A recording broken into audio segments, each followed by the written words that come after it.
जी की बॉडी देखकर लग रहा है कि उनकी मौत इलेक्ट्रिक शॉक की वजह से हुई, जबकि हीटर पे हाथ मां गायत्री का है और गले पे स्ट्रैंगुलेशंस के मार्क्स भी हैं। एक जुर्म की डिटेल प्लानिंग कागज पर उतारी जा रही है। हवेली के किसी भी खिड़की और दरवाजे पर तहकीकात की बारीकियों को बड़े गौर से स्टडी किया जा रहा था। जुर्म करने के बाद ना पकड़े जाने की ABCD का एनालिसिस हो रहा था। मर्डर्स को 48 आवर्स से थोड़ा ऊपर हो चुका है। मतलब पोस्टमार्टम में क्या पता चलता है, क्या पता नहीं चलता, इन सारी संभावनाओं को मद्देनजर रखते हुए एक परफेक्ट क्राइम का फॉर्मूला तैयार किया। ये वही केस था जिससे हम निपट रहे थे। ये उन केसेस में से एक था जो हमारे हाथ में आते ही एक चुनौती साबित हुआ। हम एक ऐसे चक्रव्यूह में फंस गए थे कि इस केस फाइल को क्लोज करना नामुमकिन सा लग रहा था।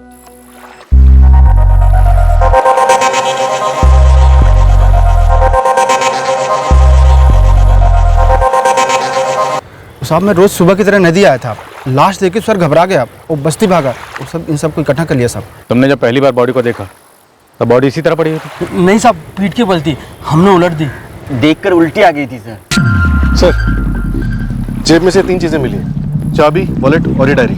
डायरी दिखाओ।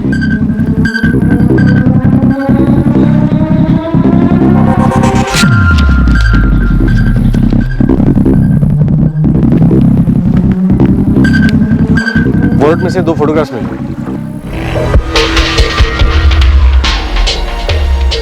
और डायरी में 3 नाम, सुरेंद्र चौबे, राकेश यादव और फिरोज शेख। और सर ये किसी 2 व्हीलर की चाबी लग रही है। सर दूर दूर तक देखा, ना कोई बाइक है, ना कोई मर्डर वेपन्स, ना कुछ। साहब इसका चेहरा इतना बिगाड़ चुका है, कैसे पहचान पाएगा कोई? कदकाठी को देखकर या कपड़ों को देखकर लगता है कि बस्ती का होगा या पहचान का कोई? नहीं साहब, मतलब ऐसा चेहरा देखकर पता लगाना बहुत मुश्किल है साहब। अनिल, पूरी बस्ती में पता करवाओ कि कौन है जो कल रात घर नहीं लौटा। बॉडी आज सुबह नोटिस हुई, शायद कल रात से यहीं पड़ी होगी। हो सकता है कल रात कत्ल हुआ, इसलिए मिसिंग कंप्लेंट फाइल होने में तो अभी वक्त लगेगा। फिलहाल हमारे हाथ में जो भी है उससे अपनी तफ्तीश आगे बढ़ाते हैं। वैसे काफ़ी सुराग है हमारे हाथ में अपनी तफ्तीश को आगे बढ़ाने के लिए। हो सकता है इस तस्वीर में जो लड़का है वही विक्टिम हो, तो सबसे पहले इस तस्वीर से विक्टिम का नाम जोड़ने की कोशिश करते हैं। कत्ल कल यानी 16 जून की रात को हुआ होगा। हम लाश की डिटेल्स और तस्वीरें आपको भेज रहे हैं। अपने स्टेशन में आने वाली हर मिसिंग कंप्लेंट पर नजर रखिए और किसी जवान लड़के की मिसिंग कंप्लेंट आए तो हमें तुरंत कॉन्टैक्ट कीजिए। बस्ती के हर एक घर में पूछा, ऐसा कोई जवान आदमी नहीं है जो कल रात को घर नहीं लौटा। और ये दोनों? नहीं साहब, ये हमारी बस्ती के नहीं है। हमारे पास 3 नाम है, सुरेंद्र चौबे, राकेश यादव और फिरोज शेख। पता करो क्या इस बस्ती के हैं या बस्ती में रहने वालों से इनका कोई ताल्लुक है। और हाँ, किसी भी लावारिश पड़ी बाइक पर अपनी आंखें खुली रख। ठीक है साहब। लालू, लावारिस लाश की जेब में से एक डायरी मिली, इसमें 3 नाम लिखे, सुरेंद्र चौबे, राकेश यादव और फिरोज शेख। इन नामों के आगे यूपी लिखा है। यूपी मतलब उत्तर प्रदेश होना चाहिए, नहीं? यहाँ शाहजहाँपुर भी लिखा है। तो एक काम कर, शाहजहाँपुर का एक चक्कर लगा और पता करके लड़का वहाँ का है कि नहीं। हो सकता है उसे यहाँ अपने उज्जैन में लगा किसी ने खत्म कर दिया। साहब ये 3 नाम कोई धुरंधर अफलातून नाम तो है नहीं जो पूरे शाहजहाँपुर में वर्ल्ड फेमस हो। लाश की जेब में से एक वॉलेट निकला जिसमें 2 फोटोग्राफ्स मिली। ये लड़का विक्टिम हो भी सकता है और नहीं भी, लेकिन ये जो लड़की है लड़के की करीबी होगी। साहब ये फोटो अपनी मदद करेगी शायद। चलिए शाहजहाँपुर से शुरू करते हैं। टॉर्चर हो सकता है। एक और डिटेल है जो ज्यादा भयंकर है। क्या डॉक्टर? इस आदमी का प्राइवेट पार्ट काट दिया गया है।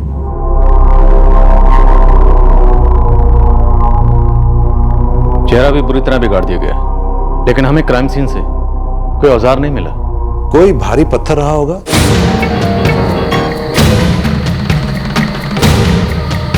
चेहरा और गला इतनी बुरी तरह कुचला गया है कि फर्स्ट एनालिसिस में एग्जैक्ट कॉज ऑफ डेथ बताना बहुत मुश्किल है इंस्पेक्टर। मौत का वक्त? कल 16 जून की रात 9 और 10 बजे के बीच में रात को मर्डर हुआ है। उम्र? लगभग 25 और 27 के बीच।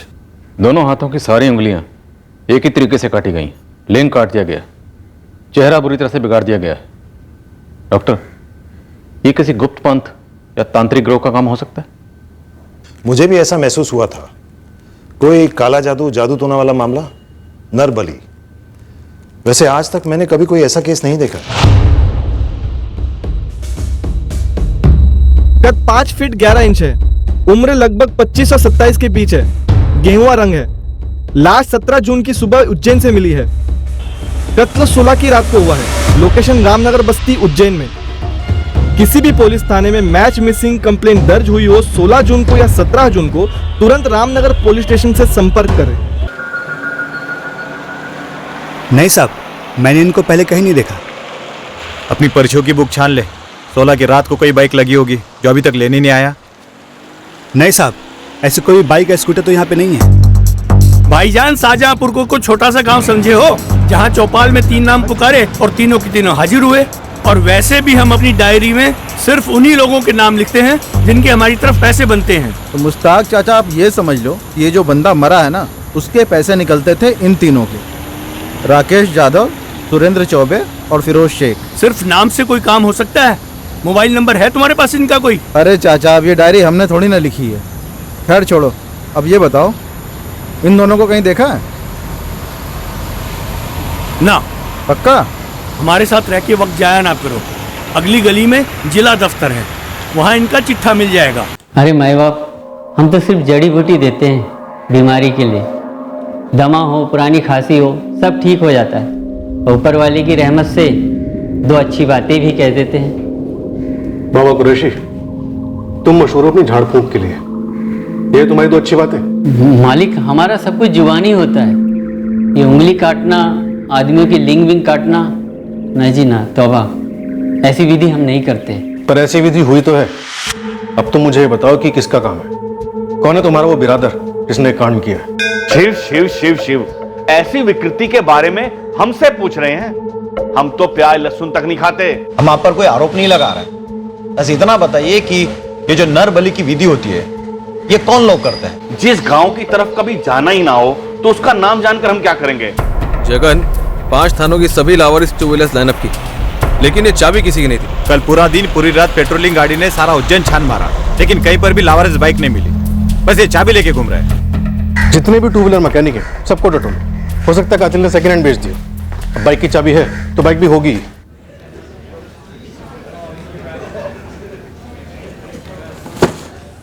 नहीं जी, ये सुरेंद्र चौबे, राकेश यादव, फिरोज शेख हमारे शाहजहांपुर के नहीं हैं। और सर, ये दोनों? नहीं जी, इनको पहले कभी नहीं देखा। अच्छा, वो डायरी में यूपी लिखा हुआ था ना तीनों के नाम के सामने? जी। यहाँ हाईवे पर कंस्ट्रक्शन का काम चल रहा है, जिसमें आधे ज़्यादा मजदूर यूपी के हैं। अब उनका रिकॉर्ड जिला परिषद के ऑफिस में तो होने से रहा। एक काम करो, वहाँ जाकर उनके लंबरदार से मिलो, शायद कुछ पता चल जाए।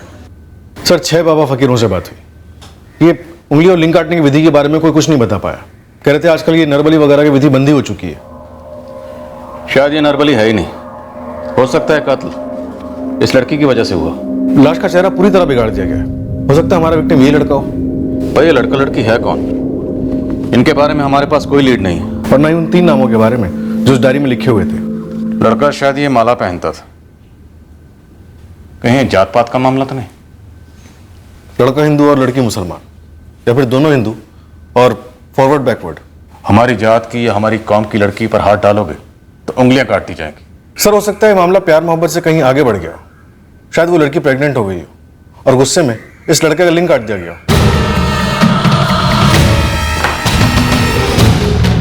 अगर 1 मिनट के लिए लड़की वाला एंगल साइड में रख दें तो शायद ये सूरत से उज्जैन इन तीनों, सुरेंद्र, राकेश और फिरोज से पैसे लेने के लिए आया हो। और इन तीनों ने इसके पैसे लौटाने की बजाय इसे नहीं लौटने दिया। पहले इसका कत्ल किया, फिर रामनगर बस्ती में लाकर नदी किनारे फेंक दिया। सर, हो सकता है मर्डर कहीं और किया गया, क्योंकि क्राइम सीन से कटी हुई उंगलियां, कटा हुआ लिंग या फिर कोई भी औजार कुछ भी नहीं मिला। पर अभिषेक, लिंग और उंगलियां क्यों काटी गई? मोटिव क्या है? चेहरा बिगाड़ना तो स्टैंडर्ड प्रैक्टिस है। और फिर उसकी जेब में ये बाइक की चाबी मिली, लेकिन बाइक नहीं मिली। तो क्या यह बंदा सूरत से उज्जैन बाइक पर आया था? और अगर नहीं तो ये अपने साथ बाइक की चाबी क्यों लेकर आया होगा? सर, हो सकता है सूरत से आते वक्त उसकी जेब में बाइक की चाबी रह गई हो। और अगर ये बंदा सूरत का रहने वाला है तो अब तक इसकी मिसिंग कंप्लेंट फाइल हो चुकी होगी। हमें लाश 17 जून की सुबह को मिली।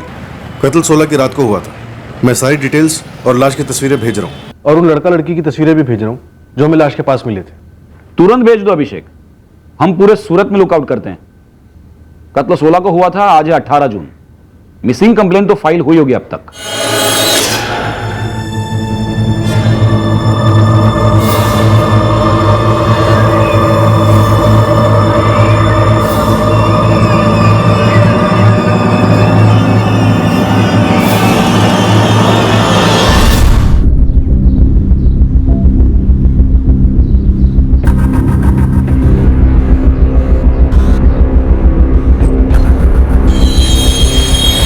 साहब, शाहजहाँपुर में कई चौबे, शेख और जाधव परिवार मिले, पर उनमें कोई भी सुरेंद्र, फिरोज या फिर राकेश नहीं है। हाईवे पर दिहाड़ी मजदूरों में चेक किया? हो सकता है सूरत से कोई सुपारी मिली हो कि भाई ये बंदा शाहजहाँपुर आने वाला है, इसे खत्म कर दो। उन मजदूरों में से भी कोई नहीं था साहब। अगर कातिल ने उस डायरी में उन 3 नामों के साथ यूपी के अलावा और कुछ भी लिखा होता ना, तो कोई ठोस सुराग निकलता। शर्ट का लेवल ठोस सुराग है, तो हो सकता है बंदा सूरत का ही हो साहब।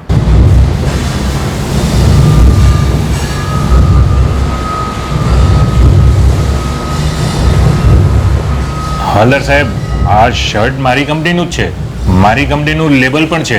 अश्विन भाई, उज्जैन पुलिस एक मर्डर केस की तहकीकात कर रही है। मारे गए आदमी के बदन पर यह शर्ट था। मुझे खुशी है कि मेरी कंपनी के शर्ट लोग पहनते हैं, लेकिन सारे पहनने वाले का रिकॉर्ड तो मेरे पास से नहीं मिलेगा ना भाई। कुछ तो मिलेगा आपके पास। वैसे सूरत और सूरत के बाहर के सारे डीलर्स का टेलीफोन नंबर, नाम, पता मैं आपको दे सकता हूँ। उनमें से कोई उज्जैन भी सप्लाई करता हो। ये बंदा उज्जैन का भी हो सकता है। साहब, ये एमआर खान में इसके 3 मेन डीलर हैं जो दर्जनों छोटे मोटे रिटेलर्स को शर्ट सप्लाई करते हैं, और उन सभी के पास में भी कोई कस्टमर्स की डिटेल्स तो है नहीं, और ना ही ये शर्ट कोई स्पेशल आइटम है। અને મિસિંગ કમ્પ્લેન્ટનું શું થયું? 16 जून से लेकर आज 20 तारीख तक के सारे मिसिंग कंप्लेंट्स मंगवाए। 25 और 27 के बीच की उम्र के 2 मिसिंग कंप्लेंट मिले, પણ એ બંને પાછા ઘરે આવી ગયા છે। અને આ છોકરા છોકરીનું? हफ्ते 3 टॉप के खबरियों को डिटेल दी थी, पर अभी तक फोन नहीं बजाया मेरा साहब।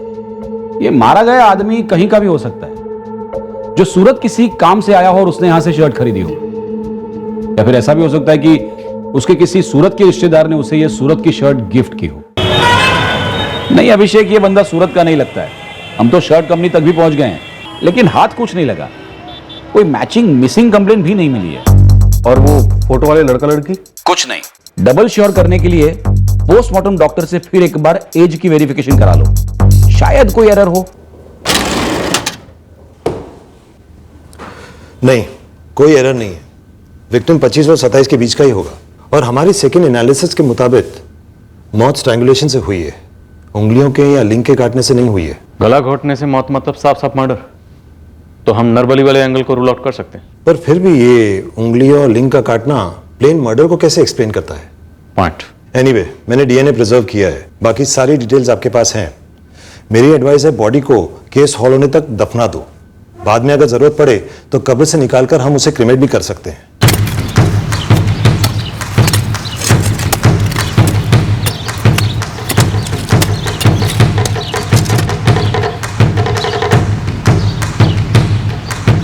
पूरे उज्जैन और शाहजहाँपुर में विक्टिम की डिटेल के साथ पोस्टर चिपकाए गए, इस उम्मीद में कि किसी न किसी की नजर उन पर पड़े और हमें इस लावारिस लाश के बारे में कुछ तो जानकारी हासिल हो। अब सर्च ऑपरेशंस पूरे मध्य प्रदेश स्टेट में एक्सपैंड किए गए। स्टेट के सारे मिसिंग कंप्लेंट खंगाले गए ताकि कोई भी इस डिस्क्रिप्शन का बंदा छूटने न पाए। अभी भी जीरो? अभी भी जीरो सर। लड़का लड़की के फोटोज, बाइक की चाबी सब डेट क्लूज मालूम हो रहे हैं। क्राइम सीन से मोबाइल डंप डेटा भी निकाला, नथिंग सर। अभिषेक, मुजरिम ने परफेक्ट टाइम नहीं किया, हम परफेक्ट टाइम होने दे रहे हैं। हम किसी बड़े पैमाने पर कोई चूक कर रहे हैं, कुछ ना कुछ ऐसा है जो हम मिस आउट कर रहे हैं। सर, मिस आउट करने जैसा कोई एंगल ही नहीं बन रहा। ह्यूमन इंटेलिजेंस, सर्वेलेंस सब कुछ आजमाया, शर्ट के लेवल तक को लॉजिकल कंक्लूजन तक फॉलो किया, रिजल्ट जीरो सर।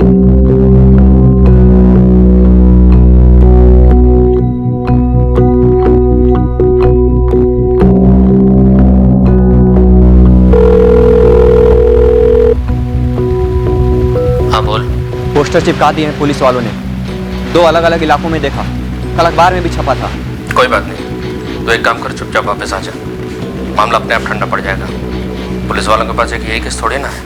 अभिषेक, शायद हम जीरो पर इसीलिए हैं क्योंकि हम जीरो की तरह गोल गोल घूमकर बार बार उसी मुकाम पर लौट रहे हैं जहां से हम शुरू हुए थे। सही दिशा की तरफ हम पहल कर ही नहीं रहे।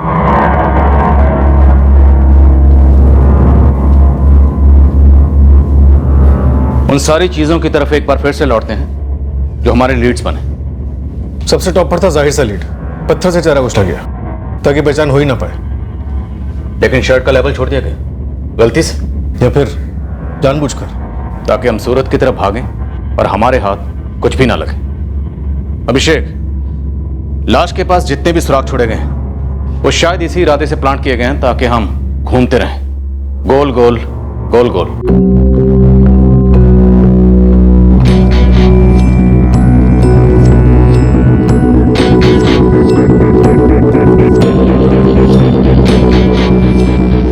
सुरेंद्र चौबे, राकेश यादव, फिरोज शेख, यूपी, उत्तर प्रदेश की तरफ इशारा कर दी और फिर ऊपर लिखा है शाहजहांपुर। एक्चुअली ये सारे लीड्स शायद हमें गुमराह करने के लिए छोड़े गए ताकि हम गोल गोल घूमते रहें। हमें बॉडी कहाँ मिलती है? यहाँ उज्जैन में, जो कि शाहजहांपुर के नजदीक है। तो एक्चुअली ये यूपी वाला लीड मिसलीड है सूरत वाले लीड की तरह। और हाथों की सारी उंगलियों का काटा जाना, मतलब सोची समझी साजिश। एग्जैक्टली। फिंगर्स नहीं तो फिंगरप्रिंट्स नहीं, फिंगरप्रिंट्स नहीं तो आइडेंटिफिकेशन नहीं।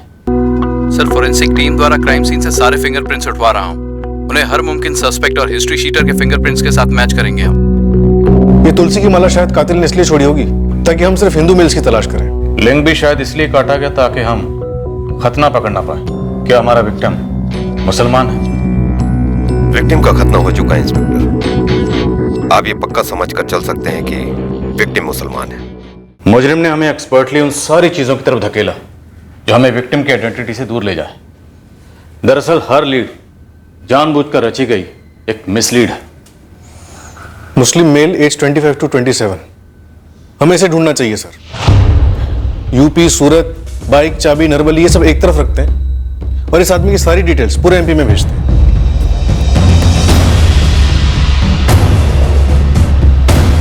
सही कहा आपने। नदीम सैयद नाम है इस बंदे का, उम्र 25 साल। इसकी मिसिंग कंप्लेन हमारे पास 17 जून को आई थी। इस नदीम सैयद ने आखिरी बार 16 जून की दोपहर में अपने अम्मी और अब्बू से बात की थी, यही भोपाल में। ये नदीम सैयद आपके भोपाल का ही लड़का है? हाँ अभिषेक, हमने एमपी स्टेट के हर पुलिस थाने में इसकी फोटो और डिटेल्स भिजवाई है, चेक कीजिए। 17 जून की फीड में आपके पास जरूर आई होगी। आपका नदीम 16 तारीख को गायब हुआ और हमारे विक्टिम का मर्डर भी 16 को ही हुआ। नदीम की उम्र 25 साल थी और हमारे विक्टिम की उम्र 25 और 27 के बीच। इस नदीम के माँ बाप हर दूसरे दिन पूछने आ जाते हैं। उज्जैन? नहीं तो उज्जैन में तो हमारा कोई भी रिश्तेदार नहीं है, और जहां तक हम जानते हैं कि नदीम कभी किसी काम से उज्जैन गया ही नहीं। इकबाल जी, वैसे हम भी दावे के साथ तो कह नहीं सकते, पर आपको और तहसीन जी को हमारे साथ उज्जैन चलना होगा शिनाख्त के लिए। अरे भाई, किसकी शिनाख्त? कैसी शिनाख्त? वहां एक लाश मिली है। क्या हुआ?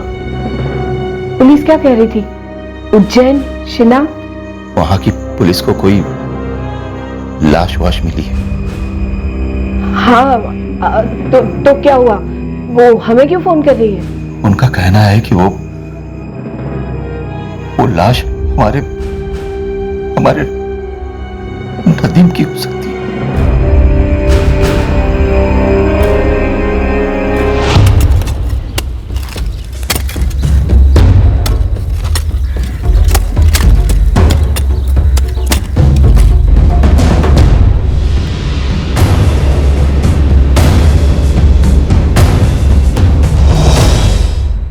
अम्मी, काम से बाहर जा रहा हूं, आने में थोड़ी देर होगी। जी जनाब, आज सुबह तक हमने उसका इंतजार किया, ये सोचकर कि शायद उसे कहीं दूर भेजा गया हो, और हो सकता है कि उसका फोन भी खराब हो। अब तक वो घर नहीं पहुंचा और ना ही उसका कोई फोन आया है। कल दोपहर से ही नदीम का फोन बंद आ रहा है। आप बोल रहे हैं कि कहीं काम पर भेजा गया हो। क्या काम करता है और भेजने वाला कौन है?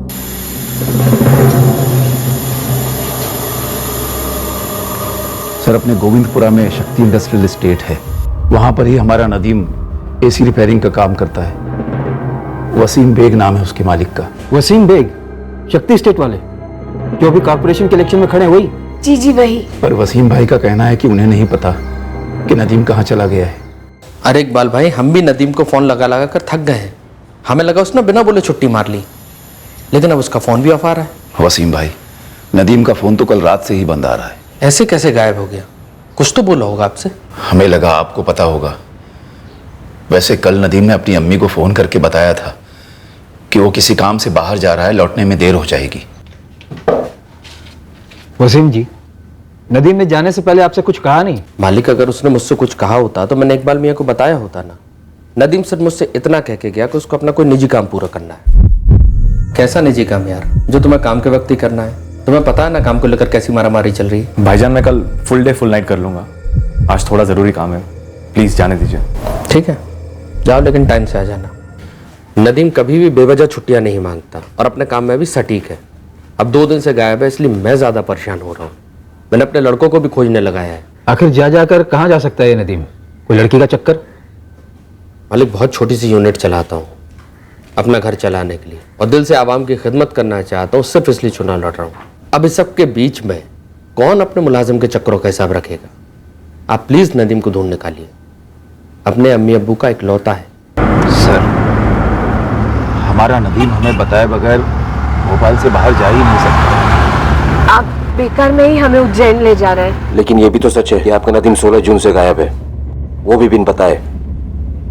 एक बार शिनाख्त कर लीजिए, बाकी हमारी खोज तो जारी है ही।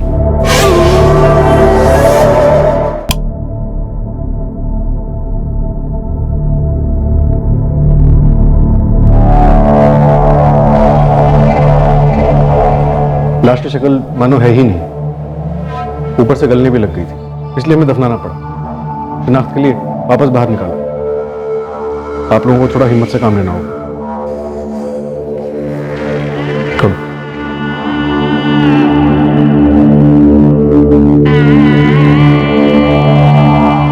सर, उनके लिए मुश्किल तो था, पर आखिरकार माँ बाप हैं सर। उस हालत में भी उन्होंने आइडेंटिफाई कर लिया कि उन्हीं का बेटा नदीम सैयद था।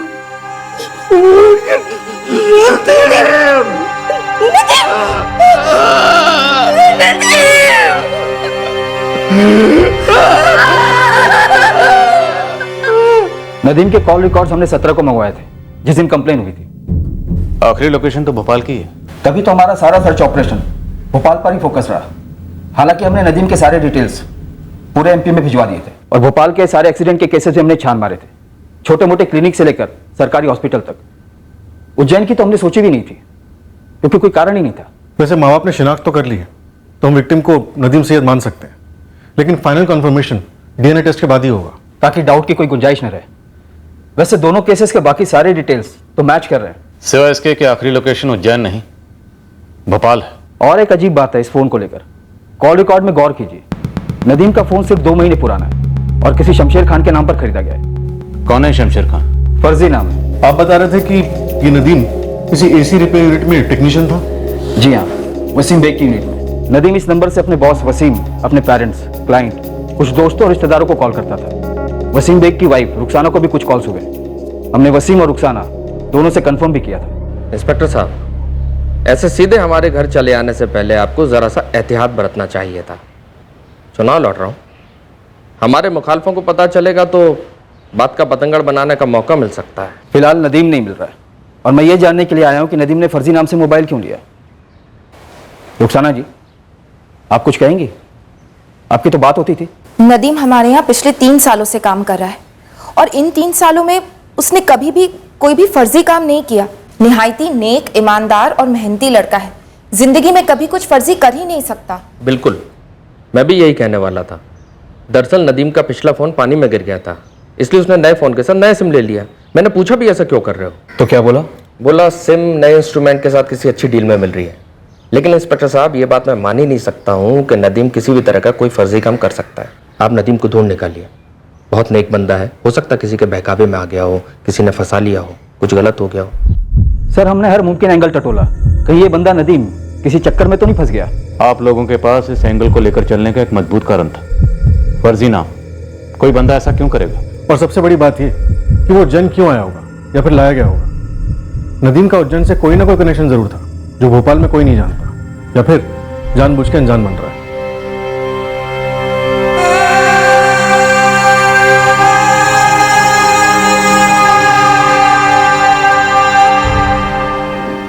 सर जी, आप तो वेरी गुड से भी ऊपर बोलोगे जब मैं आपको ये खबर सुनाऊंगा। मानोगे नहीं कैसा तिकड़म लगाया है। लालू, सीधे सीधे खबर बाहर कर। कितनी बार कहा है तुझसे?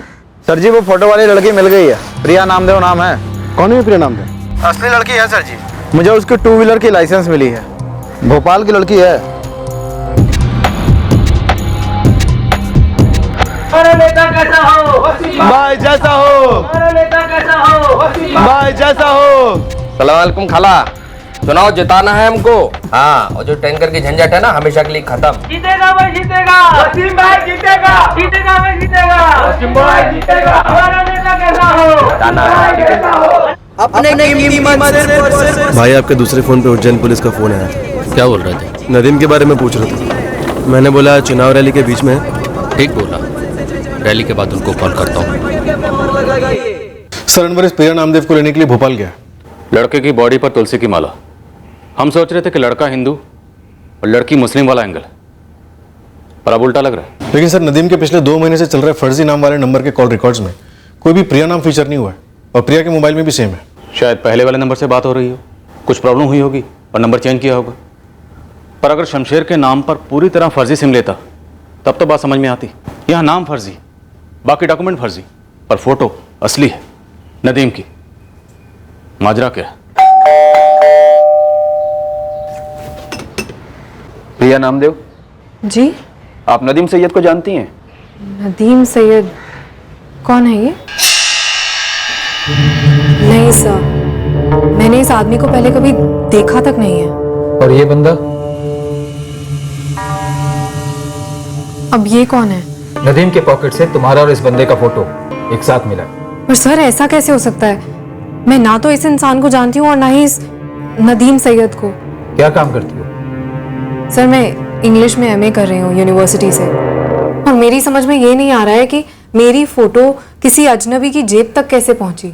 इसका जवाब सिर्फ नदीम दे सकता था, पर अब नहीं दे सकेगा क्योंकि उसकी भयंकर हत्या हो चुकी है।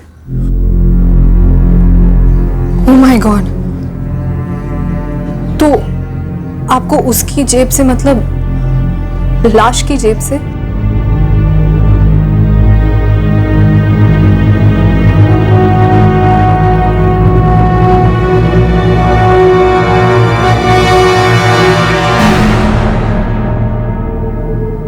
माफ कीजिए मालिक, चुनाव प्रचार के बीच में हूँ, इस वक्त उज्जैन आ ही नहीं सकता। वसीम साहब, नदीम से आखिरी बार रूबरू बात करने वाले आप ही। तो ये कोई गुनाह है? नदीम उज्जैन क्यों आया होगा? ये तो मैं अनवर साहब को भी बता चुका हूँ कि मुझे नहीं मालूम कि नदीम का उज्जैन में क्या काम था। कुछ तो बताया होगा। अरे इंस्पेक्टर साहब, जिसने अपने अम्मी अब्बू को नहीं बताया वो हमें क्यों बताएगा? हो सकता है आपकी बेगम को बताया, रुखसाना साहिबा को। जरा उनसे मेरी बात करवाइए। देखिए इंस्पेक्टर साहब, जितना मैं जानता हूँ उतना ही वो जानती है और उतना ही बताएगी। आप बात तो करवाइए। कह रहा हूँ ना, फिजूल में अपना वक्त बर्बाद कर रहे हैं आप लोग। नदीम ने किसी को नहीं बताया कि वो उज्जैन क्यों जा रहा है।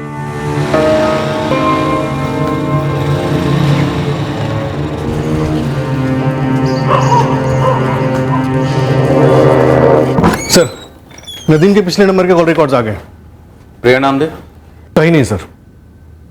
अभिषेक, नदीम के वॉलेट में प्रिया नामदेव की फोटो डाल देना एक छल हो सकता है, हमें गुमराह करने के लिए, जैसे शर्ट का लेबल छोड़ दिया गया था। पर सर हमें अब ये ट्रैक करना होगा कि कातिल के पास प्रिया की फोटोग्राफ आई कैसे। एग्जैक्टली। अब हमें इस क्रिमिनल की थिंकिंग समझ में आने लगी। अब हमें इसकी सोच से एक कदम आगे चलकर सोचना होगा और किसी भी कीमत पर इसे मात देनी होगी। हमें पता लगाना होगा कि 16 जून को नदीम उज्जैन खुद आया या यहां पर लाया गया, जिंदा लाया गया या कत्ल करने के बाद उसकी बॉडी को यहां लाया गया। सोचते हैं और पता लगाते हैं कि हर कदम पर ऐसा क्यों किया गया। राइट सर, क्रिमिनल की तरह सोचते हैं, लेकिन 2 कदम आगे रखें।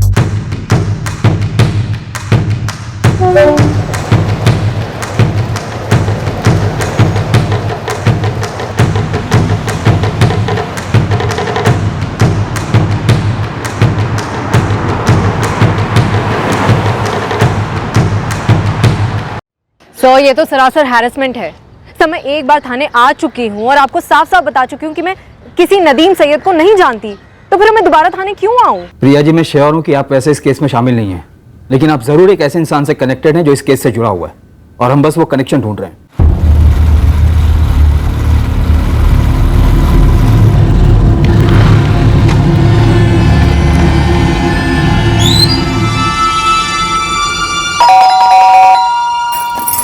अरे आफ्ताब, तुम कौन पड़ा है तुम्हारी जान के पीछे? इतना जल्दी में क्यों?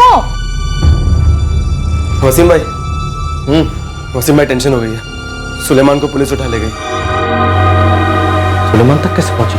अरे नहीं मालूम वसीम भाई, लेकिन अगर सुलेमान ने मुंह खोला ना तो पुलिस को हमारे तक पहुंचने में टाइम नहीं लगेगा। मैं क्या बोलता हूँ, ये इलेक्शन को गोली मारो, यहाँ से भाग जाने का टाइम है। अबे चुप कर।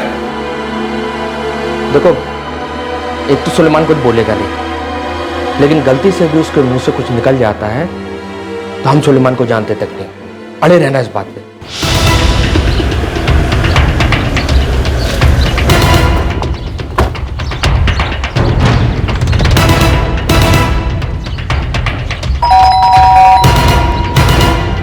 पुलिस। लेकिन कोई पुख्ता सबूत तो होना चाहिए ना आपके पास। सब दिखाएंगे थाने में। अभी आप अपने टांगों पर चलेंगे हमारे साथ, या घसीट कर ले जाए भरे मोहल्ले में। ए, जबान संभाल के। आप एक इलेक्शन के उम्मीदवार से बात कर रहे हैं जो 100% जीत कर आने वाले हैं। आपके शौहर ऑलरेडी हार चुके हैं, बुरी तरह। जमानत जब्त।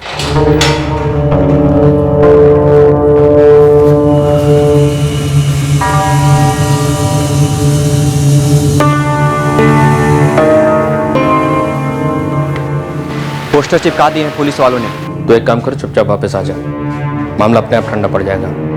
पुलिस वालों के पास एक यही केस थोड़ी ना है। कौन है ये आदमी? हम इसे नहीं जानते।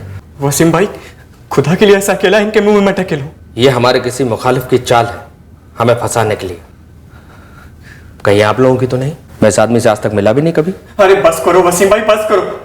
साहब, एक नंबर का झूठा है। इसने मुझसे खुद फोटो मंगवाए, मैंने इसे 2 फोटो दिए। वसीम भाई, ये दोनों कैसे रहेंगे? ये तूने बढ़िया काम किया सुलेमान। नाम क्या है? प्रिया नामदेव। प्रिया के हाल ही में तुमने अपने फोटोग्राफ्स किसी डॉक्यूमेंट के लिए दिए थे? आधार, ड्राइविंग लाइसेंस, पासपोर्ट या फिर सिम कार्ड के लिए? हाँ सर, हाल ही में मैंने अपना ड्राइविंग लाइसेंस बनवाया था। डायरेक्ट आरटीओ से बनवाया था या फिर किसी एजेंट को पकड़ा था? नहीं सर, एजेंट के थ्रू। वहीं आरटीओ के बाहर बैठता है, सुलेमान कादरी नाम है उसका। इस 2 टके के दल्ले ने कहा और आपने मान लिया? ये लड़के जिसने भी हमें फंसाने के लिए पैसे दिए ना, तुझे नाम बता उनका। किसी और का कि हमारे साथ डाल रहा, साले हरामखोर।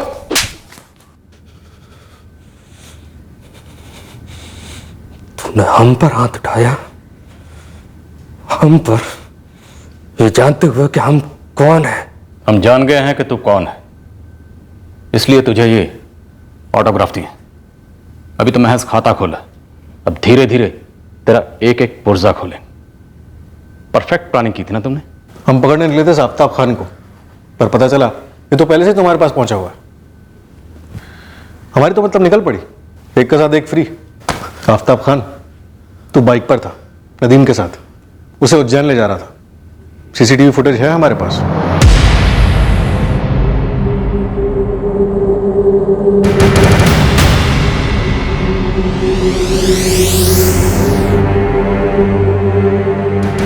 क्या मिली भगत है ये?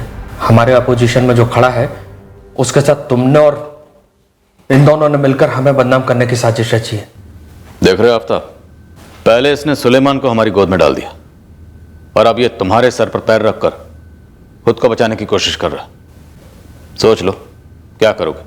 वसीम भाई के लिए खुद की जान गंवाओगे या खुद की जान बचाओगे? वसीम भाई ने कहा था कि सब कुछ परफेक्ट होगा। भाईजान, नदीम को? हाँ भाईजान, लेकिन चुनाव सर पर है, कहीं पकड़े गए तो बहुत बुरे फंसेंगे। 3 महीने से झकने मरा रहा हूं। ऐसी प्लानिंग की है कि दुनिया की कोई भी पुलिस हम तक कभी नहीं पहुंच सकती। परफेक्ट मर्डर होगा ये। पद्मनी जी की बॉडी देखकर लग रहा है कि उनकी मौत इलेक्ट्रिक शॉक की वजह से हुई, जबकि हीटर पे हाथ मां गायत्री का है और गले पे स्ट्रैंगुलेशंस के मार्क्स भी हैं। परफेक्ट फील्डिंग देखो मेरी। पहले स्टेप के मुताबिक 2 महीने पहले मैंने नदीम को नया फोन, नई सिम दिलाई, फर्जी नाम और डॉक्यूमेंट्स के साथ। नदीम। जी भाईजान। तेरा फोन पानी में गिर गया था ना, नया नहीं लिया? भाईजान वो काम में इतना लगा हुआ था कि टाइम ही नहीं मिला, आज जाकर नया ले लूंगा। कोई जरूरत नहीं, ये ले मेरी तरफ से लो, नया फोन, नई सिम, नए नंबर के साथ। पुराना नंबर भूल जा, और हाँ, हर महीने जो इसका बिल आएगा ना वो भी हम भरेंगे। भाईजान दोबारा सोच लो, बैठाकर समझाते हैं ना नदीम को। कुत्ते की दुम नीयत कभी सीधी हुई है? बुरा मत मानिएगा, लेकिन एक बार भाभी जान से भी बात करके देख लीजिए। अगर कुत्ते की दुम सीधी नहीं होती तो कुतिया की भी तो नहीं होती ना। कितनी बार समझाया उसे, अली को चैन ही नहीं पड़ता। एक बार नदीम को ठिकाने लगाते हैं, इलेक्शन जीत जाए तो समझ सारी सेटिंग हो गई। उसके बाद इस रुखसाना को तो ऐसे तबीयत से ठिकाने लगाएंगे ना। अगर भोपाल पुलिस ने नदीम के पहले वाले फोन की कॉल लिस्ट से पता लगा लिया होता कि मुलाजिम और मालकिन के बीच में गुफ्तगू हद से ज्यादा हो रही है, तो तेरी परफेक्ट प्लानिंग की बैंड तभी बच गई होती। मेरी बीवी रुखसाना मेरी इज्जत की बैंड बजवाने पे तुल गई थी। बहुत कोशिश करी दोनों को समझाने की, लेकिन ऐसी भी क्या खराबी है। घर के एसी में जब बार बार नदीम को बुलाती है सर्विसिंग के लिए, काम होता है इसलिए बुलाती हूँ। एक हाथ नहीं मारो उसको, जोर से डांटा, बक गए सब। क्या काम होता तुम लोग का दोपहर में? जब मैं बाहर रहता हूँ तो घर में सर्विसिंग कराती है। एक एक बात बारीकी से पूछी और रोते रोते सब भुग गया।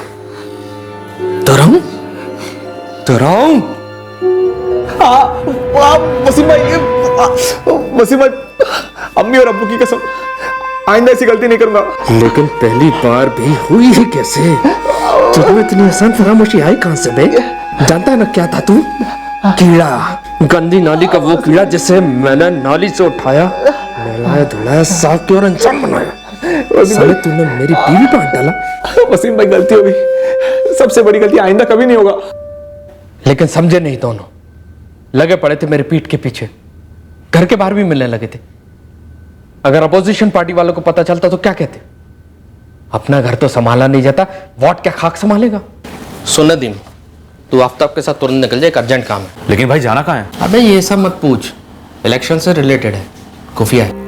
अम्मी, काम से बाहर जा रहा हूँ, आने में थोड़ी देर होगी। भाई मैं समझा नहीं, मैं अपना फोन यहाँ क्यों छोड़ के जाऊँ? अबे यार, सामने वाली पार्टी पे स्टिंग ऑपरेशन होना है, उसमें तुम्हारी और आफ्ताब दोनों की मदद लगेगी, लेकिन हमारा नाम नहीं आना चाहिए। अब अगर तुम अपना फोन लेकर जाओगे तो आसानी से पता लग सकता है कि तुम उस वक्त वहां पर थे। लेकिन भाई जाना कहाँ है और करना क्या है? ये सब तुम्हें आफ्ताब बता देगा।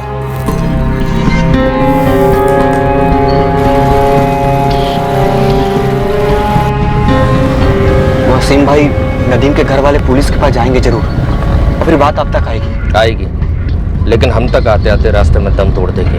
मेरे या हमारे खिलाफ किसी को रत्ती भर भी कुछ नहीं मिलना। नदीम मरा है ये खबर भी किसी को नहीं होगी।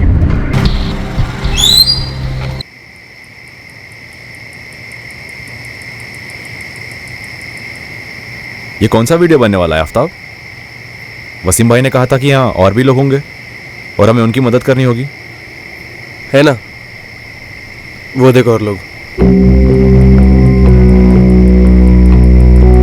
वसीम भाई, आप यहाँ? बताया नहीं कि आप भी आने वाले हैं? तूने बताया था मुझे, मेरी वार्निंग के बाद भी तू रुखसाना की सर्विसिंग कर रहा? वसीम भाई, मैंने रुखसाना भाभी को बोल दिया था कि मेरी तरफ से सब खत्म है। लेकिन तेरी फिर जागोटी क्यों? बड़ा भाई बोलता है ना मुझे, भाभी लगती है वो तेरी। एक बार बड़ा दिल करके तुझे माफ भी किया, लेकिन साले फिर पीछे से वार किया तूने। क्या से क्या बना दिया एक शरीफ मर्द को। भाईजान, मैं कसम खा के बोल रहा हूँ, आपके बोलने के बाद से मैं दूर ही रह रहा था, लेकिन रुखसाना भाभी ने मुझसे नया नंबर लिया और फोन करके बुलाने लगी। ये गलत है सर, मुझे कोई भनक तक नहीं थी कि वसीम ने नदीम को मार डाला है। नदीम और आपका अफेयर था, ये तो भनक थी ना आपको, या ये भी नहीं पता था? 8 महीने पहले एक बार नदीम को मैंने एसी सर्विसिंग के लिए बुलाया था। हाँ, तब मैं बहक गई थी, और बस एक ही बार हमारे बीच रजामंदी से जिस्मानी रिश्ता हुआ था, जो उस कमीने ने अपने मोबाइल पर रिकॉर्ड कर लिया था। और उसके बाद जो भी होता ब्लैकमेल की नोक पर होता। नदीम के अभी के फोन से और पहले के फोन से, दोनों फोन रिकॉर्ड से ये साफ जाहिर है कि नदीम ने जितनी बार आपको कॉल किया उससे कहीं ज्यादा बार आपने नदीम को कॉल किया। अब आप बताएंगे मुझे क्या कहने के लिए फोन करती थी? कि आजा मेरे घर और आकर मुझे ब्लैकमेल कर? आपका ये झूठ आपके शौहर के सर से खून के धब्बे नहीं मिटा सकता। कातिल है आपका शौहर।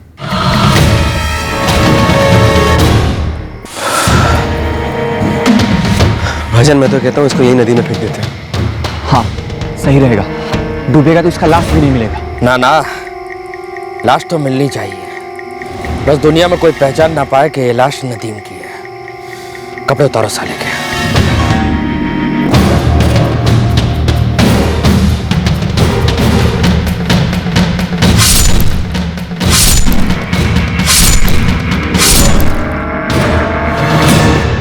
पहना दो उसको ये पर्स, डायरी, चाबी पैंट के पॉकेट में डाल दो उसके।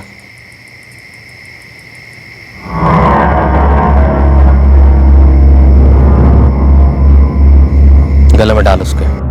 देखो मालिक, इस बार हमारी जीत पक्का है, आप बस इलेक्शन हो जाने दो, उसके बाद सारा जिम्मा ये लोग अपने ऊपर ले लेंगे और आपका रिटायरमेंट पैकेज हम तैयार करा देंगे। वसीम बेग, रिटायरमेंट तो अब तेरी होगी, और वो भी जेल में। इतना याद रख, उज्जैन आते वक्त जिस टोल नाके की सीसीटीवी फुटेज में हमें आफ्ताब और नदीम दिख रहे हैं ना, उसी फुटेज में तू भी दिख रहा है। साफ साफ टोल देते हो। वो पत्थर, वो कटा हुआ लिंग और वो कटी हुई उंगलियां कहां है? वो साहब हमने नदी में फेंक दी है। तेरी परफेक्ट प्लानिंग पूरी तरह से फ्लॉप हो गई, लेकिन एक बात अच्छी हुई, पब्लिक बच गई। तेरे जैसा कॉर्पोरेटर किसे चाहिए? इतनी बेरहमी से? इंस्पेक्टर साहब, मुझे बिल्कुल नहीं पता था कि वसीम नदीम को। बिल्कुल झूठ। आप अच्छी तरह से जानती हैं कि आपके शौहर किस किस्म के आदमी, फिर भी आपने नदीम की जान को खतरे में डाला। मोहतरमा, नदीम के कत्ल के लिए आप भी जिम्मेदार हैं। इकबाल जी, तहसीन जी, रुखसाना ने कबूल कर लिया कि उसके और नदीम के बीच जिस्मानी रिश्ते थे, और वसीम, आफ्ताब, सुलेमान ने भी कबूल कर लिया कि उन तीनों ने मिलकर नदीम का कत्ल कर दिया।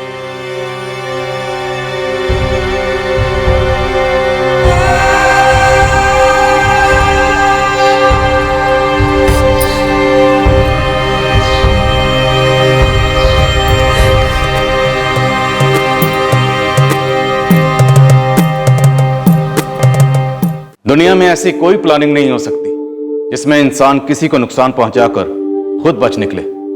परफेक्ट क्राइम एक नामुमकिन सोच है।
हर साजिश एक राउंड ट्रिप होती है। जब आप किसी को धोखा देते हो, वक्त उसी साजिश को घुमाकर आपके सीने पर बिठा देता है। अपने कर्मों की सिहाई से अपनी किस्मत लिखी जाती है।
number you have called is currently switched off. Please try again later. The number you have called is currently switched off. Please try again later. Thank you.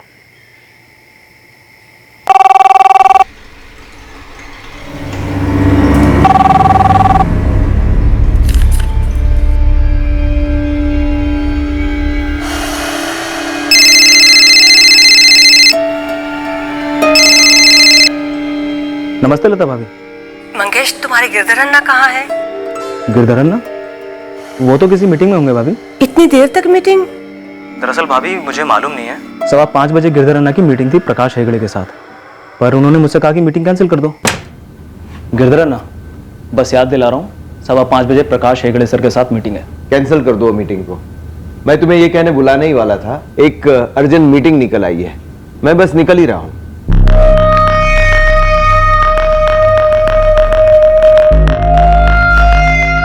बस उसके 5 मिनट बाद 4:35 पर गिरधरन्ना ऑफिस से निकल गए। फिर मैंने और संजय ने ऑफिस बंद किया और हम भी घर आ गए। किसके साथ में है ये मीटिंग जो अभी तक खत्म नहीं हुई? जी मुझे तो कुछ नहीं बोला गिरधरन्ना ने, मैं संजय से पूछकर आपको फोन करता हूँ।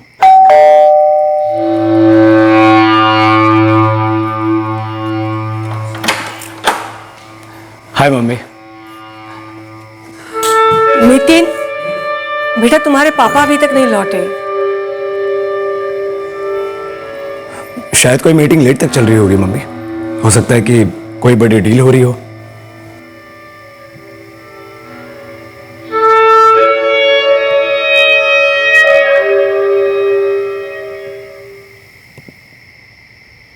नितिन सुन ना बेटा, 10 बज गए हैं, पापा का फोन अभी तक स्विच ऑफ आ रहा है। The number you have called is currently switched off. Please try again later. Thank you. Disturbance नहीं चाहते होंगे। अरे ऐसी कैसी डिस्टर्बेंस? इतने सालों से 7:30 बजे तक घर आ जाते हैं और अभी 10 बज रहे हैं बेटा। शायद कोई बहुत बड़ी डील होगी, बहुत डिस्कशन हो रहा होगा। मुझे बहुत ज्यादा टेंशन हो रही है नितिन। मम्मी रिलैक्स रिलैक्स, पापा आ जाएंगे। इस मीटिंग के बारे में तुम दोनों में से किसी को कुछ नहीं बताया? जी नहीं सर। सर गिरधरन्ना अपनी सारी मीटिंग्स के बारे में अपनी डायरी में लिखते हैं और फिर हमें याद दिलाने को कहते हैं। तुम्हारे गिरधरन्ना की वो डायरी जिसमें वो सारे मीटिंग्स लिखते हैं, कहाँ है? गिरधरन्ना अपनी डायरी अपने कैबिन में ड्रॉर में रखते हैं।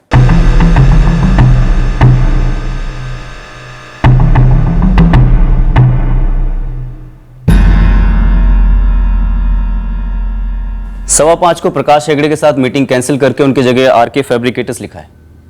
कहाँ है इनका ऑफिस? सर मैं तो पहली बार नाम सुन रहा हूँ, आरके फैब्रिकेटर्स। सर गिरधरन्ना जब तक हमको खुद नहीं कहते याद दिलाने के लिए, हमें उनकी मीटिंग्स के बारे में कुछ पता नहीं होता। ये आरके फैब्रिकेटर्स सच में कोई कंपनी है या फैब्रिकेशन है? जाली है ना? सर ये सब हमें कैसे पता होगा, हम तो गिरधरन्ना के नीचे काम करते हैं। 4 साल से उनके साथ सर हैं। सर मेरे पापा ने इन्हें कुछ नहीं बताया होगा, वरना ये झूठ नहीं बोलेंगे। ओके नितिन, तो तुम ही हेल्प कर दो हमारी।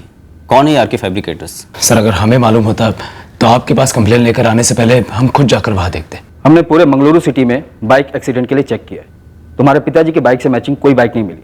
सारे हॉस्पिटल्स, क्लिनिक सब कुछ चेक हो चुके हैं, सभी पुलिस स्टेशन में बात भी हो चुकी है, अभी तक कोई रिपोर्ट नहीं मिली है। लता जी घर में कोई टेंशन? ऐसा कुछ भी नहीं है, वो रोज की तरह ऑफिस गए थे और रोज की तरह 7:30 से पहले आ जाना चाहिए था उन्हें। क्या गिरधर कामत जी का हाल ही में किसी से कोई झगड़ा हुआ था या कोई पुरानी दुश्मनी? संजय, मंगेश, किसी क्लाइंट के साथ कोई मसला, किसी पुराने क्लाइंट के साथ कोई मीटिंग हुई हो, पैसों के लेन देन को लेकर कोई टेंशन रहा हो? हमारा छोटा सा ऑफिस है, फर्नीचर सप्लाई का बिजनेस है। 4 साल में आज तक पेमेंट या डिलीवरी को लेकर कोई प्रॉब्लम नहीं हुई है। ठीक है, हम शाम तक इंतजार करेंगे। तब तक गिरधर जी के फोन रिकॉर्ड्स भी आ जाएंगे, उनकी लास्ट लोकेशन भी मालूम पड़ जाएगी। मालूम पड़ेगा कि आखिरी बात उन्होंने किससे की थी।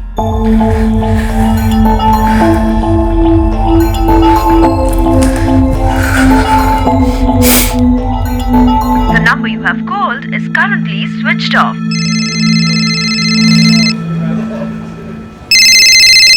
हाँ मम्मी। पापा का फोन आया क्या बेटा? नहीं, मैंने बार बार ट्राई किया, अभी तक स्विच ऑफ ही है। मैं भी हर 5 मिनट में ट्राई कर रही हूँ। मम्मी पुलिस ने कहा है ना, शाम तक सारे फोन रिकॉर्ड्स आ जाएंगे, उससे पता चल जाएगा कि पापा किससे मिलने गए थे।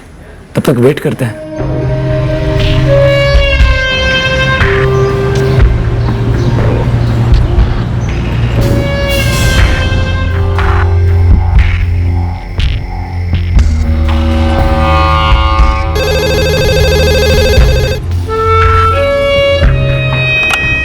हेलो, ये कहाँ का नंबर है? ये पीसीओ का नंबर है। कहाँ का है? आप कौन बोल रहे हैं? मंगलुरु पुलिस। सर मेरे पीसीओ नंदपुरम में है, कोडीपल्ली स्ट्रीट पे। नो सर, नंदपुरम में तो हमारा कोई क्लाइंट नहीं है। बाकी क्लाइंट से बात हुई? हर एक छोटे बड़े क्लाइंट से बात हुई। अन्ना किसी रेगुलर क्लाइंट को मिलने नहीं गए। उनके फोन की लास्ट लोकेशन अचलगुड़ी है।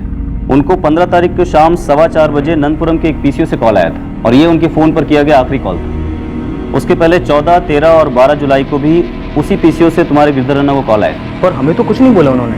हमने नंदपुरम और अचलगुड़ी दोनों को छाना। वहाँ पर आरके फैब्रिकेटर्स नाम की कोई फर्म है ही नहीं। सर कुछ गड़बड़ है। अगर 3 दिन से गिरधर अन्ना को कॉल्स आ रहे थे और कोई डील फिक्स होने वाली होती तो अन्ना हम दोनों को जरूर बताते। तो फिर शायद ये कोई ऑफिस की बिजनेस डील ना हो, किसी और ही चीज की फैब्रिकेशन हो रही है। और कुछ मतलब अचलगुड़ी या नंदपुरम में कोई पर्सनल मसला है? उन दोनों जगहों में हमारा कोई रिश्तेदार नहीं है। कोई ऐसा रिश्ता हो जो सिर्फ गिरधर जी के साथ है, आपके साथ नहीं, और शायद आपको पता ही नहीं। मेरे तो कुछ समझ में ही नहीं आ रहा है। हमें भी समझ में नहीं आ रहा लता जी। पर इतना तो पक्का है कि आपके पति अचलगुड़ी गए जरूर थे और नंदपुरम में उनको पहचानने वाला कोई जरूर है।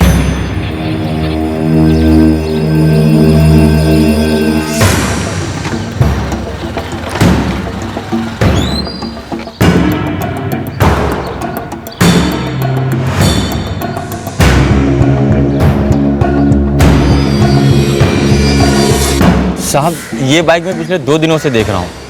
पहले मुझे लगा कि शायद किसी वर्कर की होगी, लेकिन आज भी इसे कोई लेने नहीं आया, तो मुझे डाउट हुआ, तो मैंने आपको फ़ोन किया।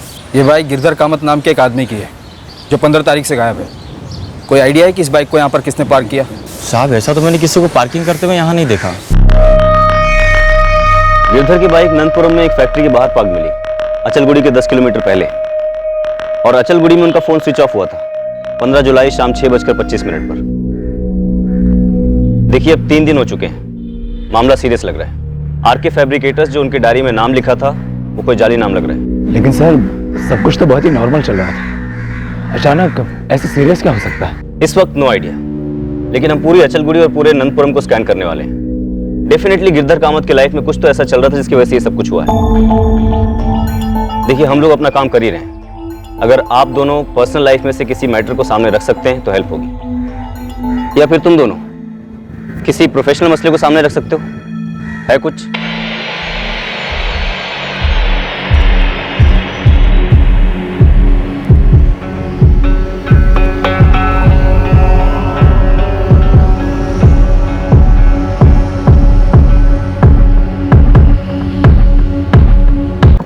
Sir Achalguri police on the job है। सुबोध मुझे तो ये घरेलू गड़बड़ लगती है। ये माँ और बेटा कुछ जानते हैं लेकिन छुपा रहे हैं, या फिर शायद दोनों ने मिलकर कुछ किया हो। एक काम करो, इन दोनों के फोन रिकॉर्ड्स निकलवाओ, इनका बैकग्राउंड चेक करो। सर 4 दिन 12, 13, 14 और 15 जुलाई को नंदपुरम के एक ही पीसीओ से कॉल्स हुए गिरधर को।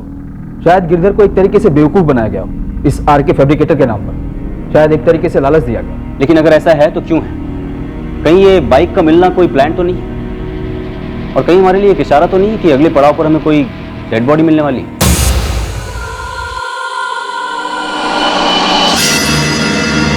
सुबोध जी, अचलगुड़ी के जंगल से एक बॉडी मिली है। हमारे पास गिरधर कामत का फोटो तो है जो आपने भेजा था, लेकिन बॉडी पहचान के परे जली हुई। जली लाश पर कोई आइडेंटिफिकेशन है क्या? कपड़े तो पूरे जले हुए हैं, कोई वॉलेट वगैरह भी नहीं मिला, लेकिन बॉडी की राइट हैंड की इंडेक्स फिंगर पे एक अंगूठी मिली है।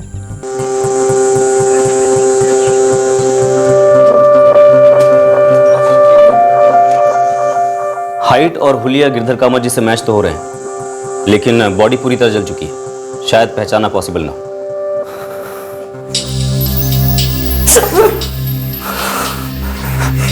ये आप कैसे कह सकते हैं कि ये मेरे फादर ही है? हम अभी ऐसा कुछ नहीं कह रहे, लेकिन पॉसिबिलिटी जरूर है, क्योंकि ये बॉडी हमें उसी लोकेशन के पास से मिली है जहां पर गिरधर कामत जी का फोन स्विच ऑफ हुआ था। ये बॉडी किसी और की भी तो हो सकती है। और ये रिंग?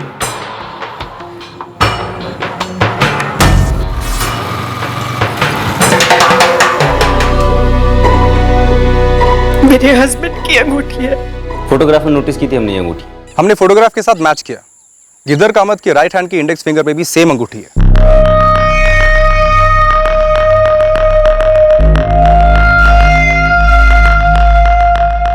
बॉडी इतनी बुरी तरह जल चुकी है कि पहचान के परे है, लेकिन यहाँ गले के पास ये कट क्लियरली विजिबल है और विंड पाइप भी कटा हुआ है। मोस्ट प्रोबेबली जलाने के पहले गला काटकर हत्या की गई। डीएनए एक्सट्रैक्ट किया जा सकता है? हाँ, हम बोन से डीएनए का सैंपल ले सकते हैं। देखिए डीएनए टेस्टिंग में थोड़ा टाइम जरूर लगता है, लेकिन करवा लेना बेटर है, ताकि हम 100% श्योर हो जाएं कि बॉडी गिरधर कामत की है। तब तक आप मेरे फादर को ढूंढेंगे नहीं? इन्वेस्टिगेशन नॉन स्टॉप चलेगी नितिन। मतलब आप श्योर नहीं है ये मेरे फादर की बॉडी है। नितिन, हम श्योर तब होते हैं जब हमारे पास ठोस सबूत हो। लेकिन क्या तुम श्योर हो कि ये तुम्हारे फादर की बॉडी है? आपका इशारा क्या है इंस्पेक्टर? सीधा सवाल है, क्या आप दोनों श्योर हैं कि ये बॉडी गिरधर कामत की है, या फिर आपको कोई डाउट है?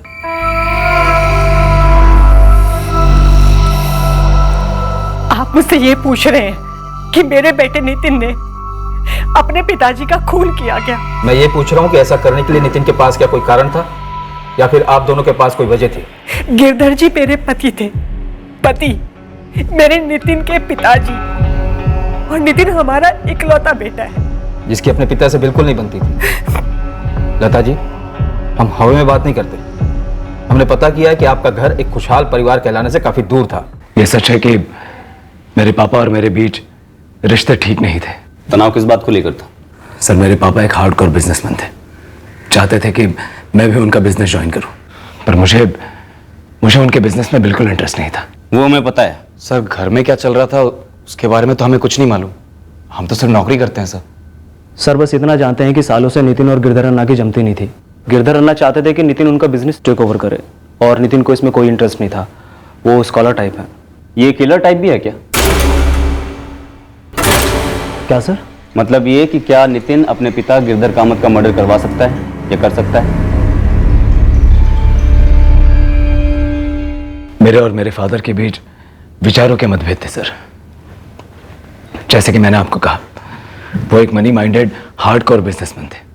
पैसों के आगे उन्हें कुछ नहीं दिखता था, पर मुझे उनके नक्शे कदमों पर चलने में कोई इंटरेस्ट नहीं था। पापा, मैं वहां आकर दिन में 8 घंटे बैठ भी लूं, पर दिल नहीं होगा काम में, दिमाग नहीं लगेगा, किसी का कोई फायदा नहीं होगा। तुझे फायदे से इतनी नफरत क्यों है? फायदे को तू ऐसे हल्के से क्यों लेता है? मेरे धंधे को हमेशा नीचा समझता है ना? ऐसा नहीं है। ऐसा ही है, और नहीं तो क्या। नितिन, मैं तेरी तरह पोस्ट ग्रेजुएट नहीं हूं, 8वीं पास हूं, लेकिन इतना याद रख, मेरे धंधे में हुए फायदे की वजह से मैं तेरी सारी मांगे पूरी करते आया हूं। मैंने कभी मना किया है, पर मैं गदगद होकर आपकी हर बात में हाँ में हाँ तो नहीं मिला सकता ना। ये जो एनजीओ की नौकरी तू कर रहा है ना, उसमें जो महीने में तनख्वाह मिलती है, उतने पैसे तू एक दिन में हमारी कंपनी से कमा सकता है। पापा, पैसों का लालच नहीं है मुझे। मैं जितना कमाता हूं उतने में खुश हूं मैं। तू क्या पैसों को कोई बीमारी समझता है, हैं? ये जो तू समाज सेवा केंद्र में काम कर रहा है ना, वो भी हमारे जैसे बिजनेस वालों के डोनेशन पर चलता है। मुझे नहीं समझना आप जो कह रहे हैं, क्योंकि आप मेरी बात भी तो नहीं समझते। कहना, सुनना, समझना सब अपनी जगह होता रहेगा। तू बस इतना कर, ऑफिस आया कर, मेरे साथ काम कर। अरे देखते देखते पूरा सेट हो जाएगा। फिर तेरे पास असली ताकत होगी समाज सेवा करने की, और वो ताकत है पैसा। बिजनेस तगड़ा है, कंपटीशन भी तगड़ा है। तू और मैं मिलके कंपटीशन को साफ कर देंगे। कंपटीशन को साफ क्यों करना है आपको? जियो और जीने दो, इसके बारे में सुना नहीं आपने? मरो या मारो सुना है। मुझे किसी को नहीं मारना पापा। उन दोनों की सोच आपस में नहीं मिलती थी, लेकिन सर इसका मतलब ये नहीं है कि मेरा नितिन इस हद तक जाएगा। तो फिर हद किसने पार कर दी लता जी? वो कौन हो सकता है जो नंदपुरम के पीसीओ से 4-4 बार आपके पति को कॉल किया? वो कौन हो सकता है जिसने आरके फैब्रिकेटर्स के फर्जी नाम से आपके पति को एक बड़े डील की लालच दी, नंदपुरम बुलाया और फिर अचलगुड़ी में जाकर उनका कत्ल कर दिया? सर आप नहीं समझ रहे, गिरधर जी की मौत के बाद हमारी जिंदगी तबाह हो गई है, और हम अपनी जिंदगी अपने ही हाथों से क्यों तबाह करेंगे? हम अक्सर एक दूसरे से महीनों तक बात नहीं करते थे। जो भी था सर, पर वो मेरे फादर थे और मैं उनका बेटा। सर, मैं अभी अभी उनकी जली हुई लाश देख कर आ रहा हूं, और आप मुझ पर आरोप लगा रहे हैं कि मैंने उन्हें मार डाला। क्योंकि जो कुछ भी हुआ है बहुत ही खुफिया तरीके से रहस्य की धुन में हुआ है। तुम्हारे फादर ने किसी को नहीं बताया उस मीटिंग के बारे में, ऐसा क्यों? तो आप हटाइए ना रहस्य की धुन। पुलिस वाले हैं आप, मैं एक विक्टिम का बेटा हूं सर। मेरे फादर का मर्डर हुआ है। पर क्या वाकई तुम्हारे फादर का मर्डर हुआ है? जो लाश मिली है, क्या वाकई तुम्हारे फादर की है या किसी और की? ये भी आप ही बता सकते हैं ना सर। डीएनए टेस्टिंग मैं तो नहीं करा सकता ना। लेकिन सच तो बोल सकते हो ना। What such sir? कैसा सच? क्या कोई अफेयर था तुम्हारे फादर का? कोई पैरेलल फैमिली शायद नंदपुरम में? आप प्लीज फाइंड आउट कीजिए सर। मुझे बस इतना जानना है कि मेरे फादर का मर्डर क्यों हुआ है और किसने किया है। एक और बात सर, आप एक बार मुझे ये कह रहे हैं कि वो मेरे फादर की लाश है, एक बार मुझसे पूछ रहे हैं कि वो किसी और की है या नहीं। मतलब सबसे ज्यादा कंफ्यूजन ना आप ही लोगों के बीच में। क्या पता सर, वो वाकई में किसी और की लाश हो मेरे फादर अब भी जिंदा हो सकता है कि वो शायद किसी खतरे में हो। खतरा? कैसा खतरा है तुम्हारे फादर को नितिन, यही बात हमें जाननी है। नंदपुरम में एक फैक्ट्री के बाहर वो अपनी बाइक पार्क करते हैं। वहां से 10 किलोमीटर दूर आगे अचलगुड़ी जाते हैं, जहां जाकर उनका फोन स्विच ऑफ हो जाता है और हमें अचलगुड़ी की जंगलों में एक जली हुई लाश मिलती है जिसको आइडेंटिफाई नहीं किया जा सकता, लेकिन उस लाश की उंगली में एक अंगूठी छोड़ दी जाती है ताकि उसकी आइडेंटिफिकेशन बड़ी आसानी से की जा सके। नितिन, तुम्हें इस जली हुई लाश में से किसी गहरे शातिर षड्यंत्र की बू नहीं आ रही है? क्या वाकई वो लाश तुम्हारे फादर की है? क्योंकि अंगूठी तो किसी भी लाश को पहनाई जा सकती है।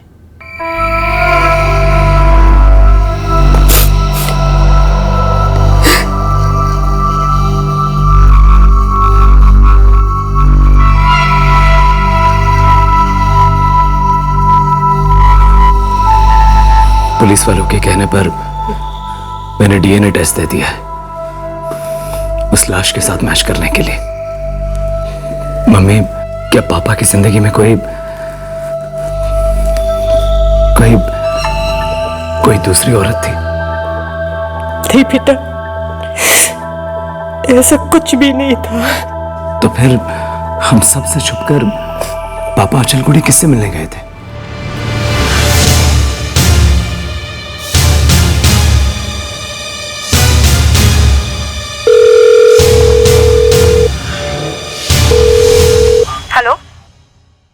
लता कामत और नितिन कामत के फोन रिकॉर्ड्स क्लीन है सर। लेकिन इस बात की कोई गारंटी नहीं कि ये दोनों भी क्लीन है, क्योंकि इस गेम में एक पीसीओ इस्तेमाल हुआ है। अगर ये गेम है तो हो सकता है कि इस गेम का कैप्टन खुद गिरधर कामत है। उसने किसी को मारकर, जलाकर खुद की मौत फेक की। कैंसिल कर दो मीटिंग को, एक अर्जेंट मीटिंग निकल आई। एक फेक क्लाइंट तैयार किया आरके फैब्रिकेटर के नाम से। नंदपुरम की फैक्ट्री के कंपाउंड के बाहर चुपके से अपनी बाइक पार्क कर दी और फिर अपने प्लान के हिसाब से आगे बढ़ा। अपना फोन स्विच ऑफ कर दिया, फिर किसी को मारकर, जलाकर लाश की उंगली में अपनी अंगूठी बिठा दी और उसे लगा होगा कि परफेक्ट मर्डर का प्लान कर दिया। सुबोध, अगर ये थ्योरी होल्ड करती है तो सबसे बड़ा सवाल यह है कि कोई इतना बड़ा कांड क्यों करेगा? क्योंकि ना ही उसने सिर्फ एक मर्डर किया है बल्कि अपना बना बनाया बिजनेस, अपना नाम, सब कुछ खत्म कर दिया है। क्यों? क्या ये एक नई लाइफ शुरू करने का प्लान होगा? सर, गिरधर के पिछले 6 महीने के फोन रिकॉर्ड्स मैंने चेक किए, उसमें नंदपुरम के पीसी वाला नंबर कहीं फीचर नहीं हो रहा, पर एक नंबर है जो 2 हफ्ते पहले फीचर हुआ है, उससे पहले कभी नहीं। और ये नंबर एक औरत का है। कौन है वो? कोई रेणुका पई है। अभी तक मैंने उसे कॉल नहीं किया, यही मंगलुरु की है।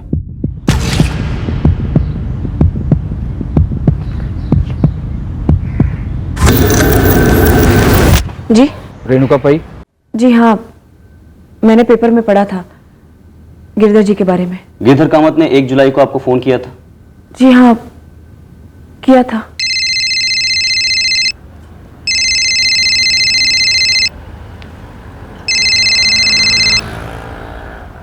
हेलो, गिरधर कामत। नमस्ते गिरधर जी।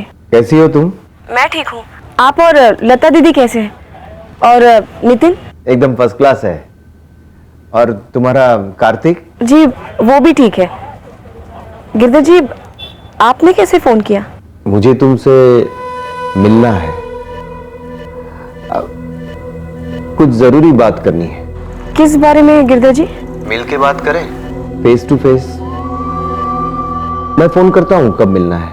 पूरे 3 साल के बाद बात हो रही थी उनसे और अब मिलने की बात कर रहे थे, लेकिन उन्होंने दोबारा कॉल ही नहीं किया।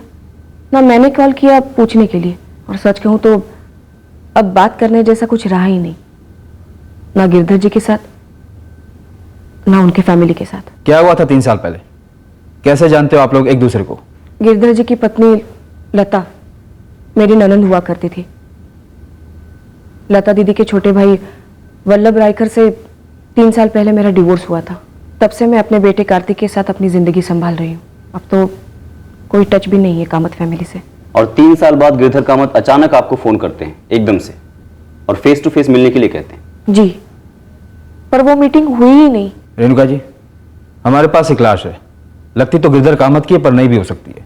मतलब? शायद ऐसा हो सकता है कि गिरधर कामत ने किसी को मारकर खुद की मौत का ड्रामा रचा हो, एक नए वजूद के साथ दोहरी जिंदगी शुरू करने का प्लान।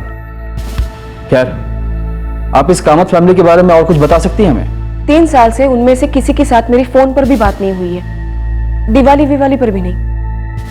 मैं क्या बताऊंगी उनकी फैमिली के बारे में? रेणुका जी, कितने साल आपकी शादी रही थी गिरधर कामत के साले वल्लभ रायकर के साथ? 11 साल। डिवोर्स क्यों हुआ था? ये मेरी निजी जिंदगी है। देखिए, इस कामत फैमिली से जुड़े किसी झगड़े, किसी रंजिश के बारे में जानना हमारे लिए बहुत ज़रूरी है केस को आगे बढ़ाने के लिए। और आप इत्मीनान रखिए, आप जो कुछ भी बताएंगे वो कॉन्फिडेंशियल रहेगा। मैंने वल्लभ को रंगे हाथ पकड़ लिया था।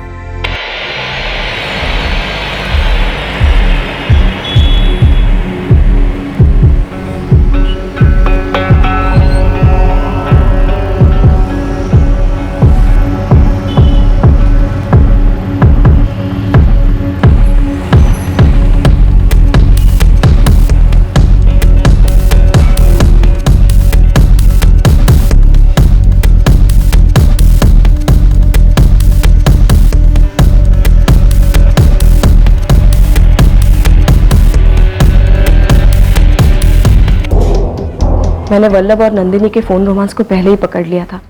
मैंने उसी दिन डायरेक्टली वल्लभ से पूछ लिया और उसने भी सीधा बोल दिया कि बोर हो चुका हूं तुझसे। मैंने बोला ओके, और नहीं होना। मेरे बेटे कार्तिक के साथ उसी दिन मैं घर से निकल गई। डिवोर्स आसानी से मिल गया। उसने कार्तिक की कस्टडी तो दूर, मिलने की रिक्वेस्ट भी नहीं की। इस सब में गिरधर कामत की क्या भूमिका थी? उन्होंने और लता दीदी ने पहले वल्लभ को समझाने की बहुत कोशिश की, लेकिन वो लोग ये समझ नहीं रहे थे कि मुझे वल्लभ के पास वापस नहीं लौटना है। नंदिनी और उसका मेरे पीठ पीछे 4 साल से अफेयर चल रहा था। हमारे डिवोर्स के बाद उन्होंने शादी कर ली। क्या आपको हल्की सी भी भनक है कि गिरधर जी पूरे 3 साल बाद ऐसा क्या कहना चाहते थे जो फोन पर कहा नहीं गया? मैंने बता दिया जो कुछ भी हुआ था। मैं अभी दुकान से लौटी थी और मेरा बेटा स्कूल से। वो बाहर बैठा है, घर जाकर उसे खाना खिलाना है और भी 10 काम है।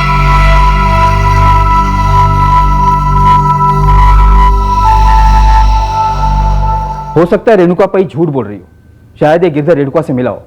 शायद, लेकिन उस फैमिली सेटअप के अंदर ही हमारे केस का क्रैक है, ये बात साफ है।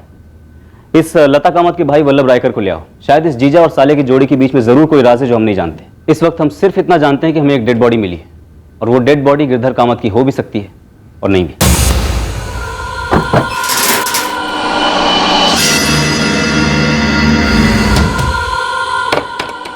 पड़ोसियों से पता लगाओ कि वल्लभ रायकर और उसकी फैमिली कहाँ गए।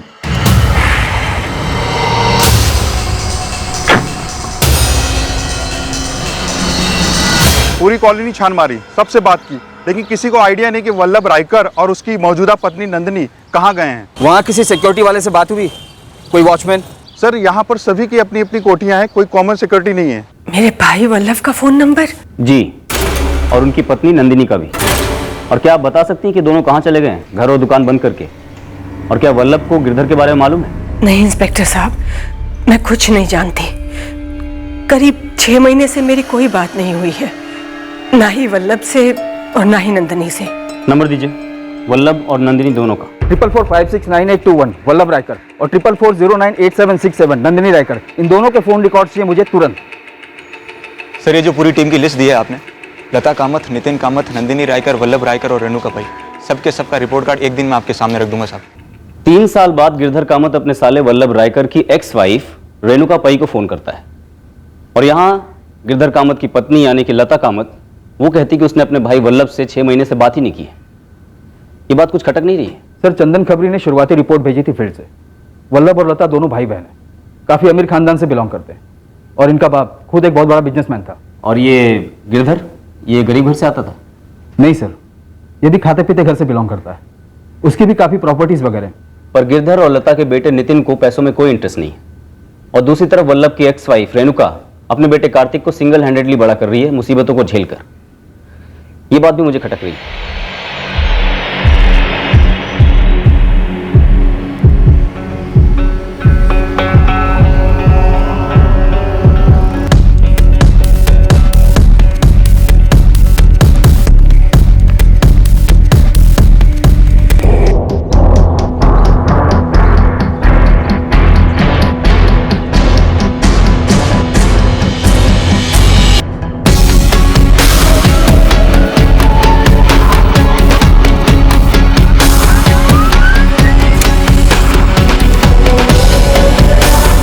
सर, वल्लभ रायकर और नंदिनी रायकर दोनों के फोन्स 15 जुलाई से स्विच ऑफ है। मतलब जिस दिन गिरधर कामत गायब हुआ। सुबोध, ये इत्तेफाक नहीं हो सकता। वल्लभ का फोन भी अचलगुड़ी में शाम 6:30 पर स्विच ऑफ हुआ था, गिरधर के फोन से 5 मिनट बाद, और नंदिनी रायकर का फोन मित्रनगर में स्विच ऑफ हुआ, जहां उनका घर है। सर, अब तो कोई डाउट ही नहीं है कि गिरधर ने जो रेणुका को फोन किया था उसका वल्लभ के गायब होने का और गिरधर के गायब होने से कोई तगड़ा कनेक्शन, और वो कनेक्शन हमारे इस केस का क्रैक है सर। शायद।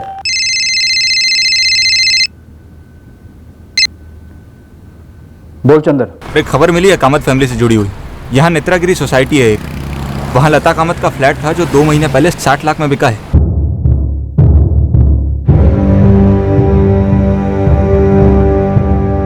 इस फ्लैट को लेकर अनबन थी किसी में? वहाँ तक पहुँचा नहीं साहब अभी, लेकिन सोसाइटी के ऑफिस तक पहुँचा हूँ और वहाँ से पता चला है कि फ्लैट का ओरिजिनल टाइटल लता और वल्लभ के फादर विश्वनाथ रायकर के नाम था, जो 6 साल पहले वल्लभ रायकर के नाम ट्रांसफर हुआ था साहब। पर बिका लता कामत के नाम पर? जी साहब, 2012 में वल्लभ के नाम से लता के नाम पर ट्रांसफर हुआ।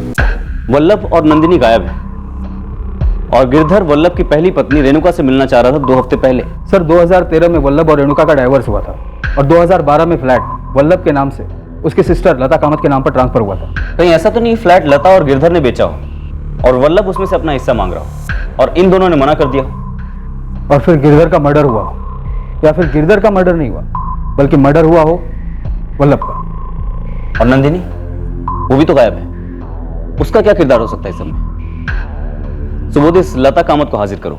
सर, क्या हो गया है आप लोगों को? पहले आप कह रहे थे कि नितिन ने उसके पापा गिरधर कामत को मार डाला, और अब आप कह रहे हैं कि मेरे भाई वल्लभ को मेरे पति गिरधर ने मार दिया। सर, आप लोग इतने अजीब कैसे हो सकते हैं? गिरधर के गायब होने के 2 हफ्ते पहले उन्होंने रेणुका को फोन किया था। क्यों?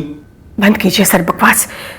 हम सीधे साधे लोग हैं, सीधी सादी जिंदगी जीते हैं। एक गला काटकर जलाई हुई लाश सीधी जिंदगी का हिस्सा नहीं होती है लता जी। नेत्रगिरी सोसाइटी के उस फ्लैट का क्या ताल्लुक है इस कांड से? वही फ्लैट जो आपके फादर ने आपके भाई वल्लभ के नाम किया था और बाद में आपके भाई वल्लभ ने आपके नाम ट्रांसफर किया। क्यों हुआ था ये ट्रांसफर? एक भाई अपनी बहन को गिफ्ट नहीं दे सकता क्या? बेशक दे सकता है, लेकिन लता जी आप कैसी बहन है कि आपका इतना दिलदार दानवीर कर्ण जैसा भाई कहाँ है आपको मालूम तक नहीं? आप कहाँ की बात कहाँ जोड़ रहे हैं? हम वहीं जोड़ रहे हैं जो जुड़ रहा है लता जी। तो बोलिए, ऐसा कैसे हो सकता है कि जहां पर गिरधर की लाश मिली वहीं पास में ही वल्लभ का फोन स्विच ऑफ होता है और ठीक उसी दिन से वल्लभ और नंदिनी दोनों गायब हैं, आउट ऑफ रडार हैं? सर, कहीं ये वल्लभ का किया हुआ तो नहीं है? क्या वल्लभ के पास उसके फादर का दिया हुआ फ्लैट था? जी। और वो फ्लैट वल्लभ ने अपने लता दीदी को गिफ्ट किया? जी। ये तो मैं पहली बार सुन रही हूँ सर। जहां तक मुझे पता है वल्लभ के फादर ने उसके लिए वो कोठी और बिल्डिंग मटेरियल की सप्लाई का बिजनेस छोड़ा था और कोर्ट में भी बस इतना ही डिक्लेयर किया गया था। और आप जिस घर में रहती हैं वो मुझे डिवोर्स के सेटलमेंट में मिला है और हर महीने वल्लभ से मेंटेनेंस भी मिलती है अपने बेटे कार्तिक की परवरिश के लिए। मुझे मालूम है कि अभी आप वल्लभ के टच में नहीं है, पर एक तुक्का लगाकर बता सकती हैं कि लता कामत वल्लभ का मर्डर करवा सकती है क्या? शायद वल्लभ ने फ्लैट के सेल से आए 60 लाख रुपयों में से हिस्सा मांगा हो या सारी रकम मांगी हो।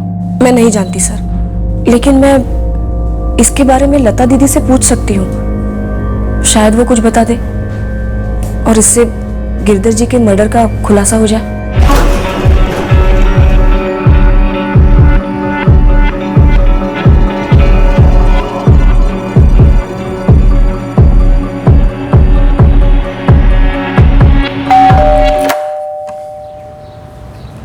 कैसी हो लता दीदी? अंदर आओ ना रेणुका। लालच तो सब में कूट कूट के भरा था सर। वल्लभ मामा कोई एक्सेप्शन नहीं थे। तुमने कहा थे, वल्लभ मामा लालची थे। कहीं ऐसा तो नहीं कि वल्लभ मारा गया है और वो लाश वल्लभ की है? मुझे नहीं मालूम सर। तो तुमने थे क्यों कहा? कोई तो जानकारी है जो तुम छुपा रहे हो। सर, अगर वो जिंदा है तो लालची है, वरना थे। सर, ये सब के सब सेम है। मेरे पापा भी महालालची और मेरी मम्मी भी। और तुम दूध के धुले हुए समाज सेवक। सादा जीवन उच्च विचार है ना? नितिन कामत, क्या तुमने अपने पिता गिरधर कामत की जान ली है या फिर तुमने अपने मामा वल्लभ रायकर को मार डाला है? आप कोई मजाक कर रहे हैं क्या? आप मुझसे सवाल पूछते हैं, मैं आपको ईमानदारी से जवाब देता हूं, फिर आप तुरंत मुझ पर जम करते हैं और मुझे खूनी बताते हैं। देखिए, मैं आखिरी बार कह रहा हूं, मैंने किसी को नहीं मारा है। तो किसने मारा है? अगर वो लाश मेरे पापा की है तो उन्हें लालच ने मारा है, और अगर वो लाश मेरे वल्लभ मामा की है तो उनके कातिल का नाम भी लालच ही है। क्या और क्यों जानना चाहती हो रेणुका? देखो क्या हालत हो गई है मेरी, विधवा हो गई हूं मैं और पुलिस मुझ पर शक कर रही है कि मैंने अपने पति को मारा, और कभी कहती है कि मैंने और मेरे पति ने मिलकर वल्लभ को मार डाला। हमारे डिवोर्स के वक्त वल्लभ ने कोर्ट में झूठ बोला था ना उसकी जायदाद के बारे में। जब उसने कोर्ट में उसके सारे प्रॉपर्टीज के पेपर पेश किए तब उसने उसके नाम के नेत्रागिरी सोसाइटी के फ्लैट के बारे में जिक्र क्यों नहीं किया? क्या तभी वो फ्लैट उसने आपके नाम पे ट्रांसफर कर दिया था? हाँ रेणुका, मुझे धोखा देने के लिए, ताकि मैं उसमें से कोई हिस्सा ना मांग सकूं। उस फ्लैट के पैसे मुझे ना मिल सके इसलिए ना। दीदी, वल्लभ ने एक बार भी नहीं सोचा कि ये पैसे उसी के बेटे कार्तिक को मिलेंगे, उसी के खून को मिलेंगे। वल्लभ ने मुझे धोखा दिया, कार्तिक को भी धोखा दिया है, और इस साजिश में आप सभी लोग शामिल हुए। जितना मैंने देखा और सुना, मेरे हिसाब से मम्मी और मेरे वल्लभ मामा के बीच उस फ्लैट को लेकर अनबन थी। जो फ्लैट तुम्हारे मामा ने तुम्हारी मम्मी यानी अपनी बहन के नाम किया था, उसी फ्लैट को लेकर अनबन थी? सिर्फ वही फ्लैट नहीं, 2 और फ्लैट भी थे जो मेरे नाना जी मेरे मामा के लिए छोड़ गए थे। मामा जी ने वो फ्लैट मेरे मम्मी के नाम कर दिया। और ऐसा क्यों किया तुम्हारे मामा ने? मुझे सच में नहीं पता सर। मैं बस इतना जानता हूं कि वो सारी प्रॉपर्टीज मामा जी मम्मी से वापस मांग रहे थे। लता दीदी, मैं चाहता हूं कि आप वो 3 फ्लैट्स मुझे लौटा दो। मैं डीड बनवाता हूं, हम उस डीड को रजिस्टर करवा लेंगे। और दीदी, मेरी विनती है कि इसमें जीजाजी को बीच में मत लाना। ये 3 फ्लैट्स की बात हम दोनों भाई बहन के बीच की बात है। तुमने खुद गिफ्ट डीड बनाकर वो तीनों फ्लैट्स मेरे नाम किए थे। कितना पूछा था मैंने तुमसे कि ये क्यों कर रहे हो? क्या जवाब था तुम्हारा? कि दीदी प्यार से दे रहा हूं, रख लो, नितिन के काम आएंगे। प्यार से दे रहा हूं, नितिन के भविष्य के लिए। लेकिन वल्लभ, हमारे पापा ने मुझे मेरा हिस्सा दे दिया था और मैं उसमें बहुत खुश हूं। फिर भी दीदी, मेरा दिल करता है कि ये फ्लैट्स मैं आपके नाम कर दूं। तो अगले हफ्ते हम रजिस्ट्रेशन करवा लेते हैं, ठीक है? आंख से आंख मिलाकर बात कर। तूने मेरा इस्तेमाल किया है ना? और अगर मैं आपको बताता तो आप कभी ना कभी उसे बताती कि मेरे फ्लैट्स हैं। मैंने उसे अलग घर खरीद के दिया हुआ है, तगड़ा मेंटेनेंस दे रहा हूं, और क्या दूं? उन 3 फ्लैट्स का रेणुका को 50% ना देना पड़े, इसलिए तूने वो तीनों फ्लैट्स मेरे नाम करवाए थे, और अब तुम्हें वो वापस चाहिए। बिल्कुल सही चीज कही आपने, और सही चीज करी है। मेरे फ्लैट लौटाइए। वो फ्लैट मैं तुम्हारे नाम ट्रांसफर नहीं करूंगी। वो मेरे थे और हमेशा ही मेरे रहेंगे।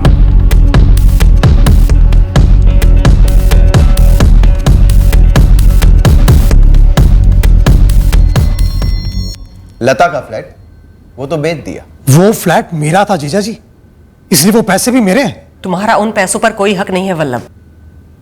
मैं कभी सोच भी नहीं सकता था कि तुम दोनों लालच में इतना डूब जाओगे। इन फ्लैट्स का आधा पैसा रेणुका का बनता है, लेकिन तू लालच में इतना डूबा हुआ था कि अब तेरे लेने के देने पड़ गए। ये गलत है, बहुत गलत। मैं कोर्ट जाऊंगा। नंगा होगा वहां पर। ये जो उंगली हमारी तरफ उठा रहा है ना तू वल्लभ, याद रख, बाकी की सारी उंगलियां तेरी तरफ है। और वल्लभ, ये बात भी याद रखो, तुमने कोर्ट में झूठे पेपर सबमिट किए हैं और तुमने अपनी प्रॉपर्टी होल्डिंग कम दिखाई है।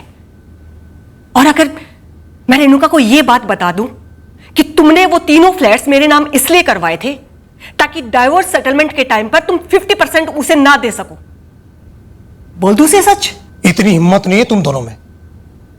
रेणुका के हक की बड़ी बातें करते हो, दरअसल तुम दोनों की लालच बहुत बड़ी है। तो तू भी हक बक का यहां बकवास मत झाड़।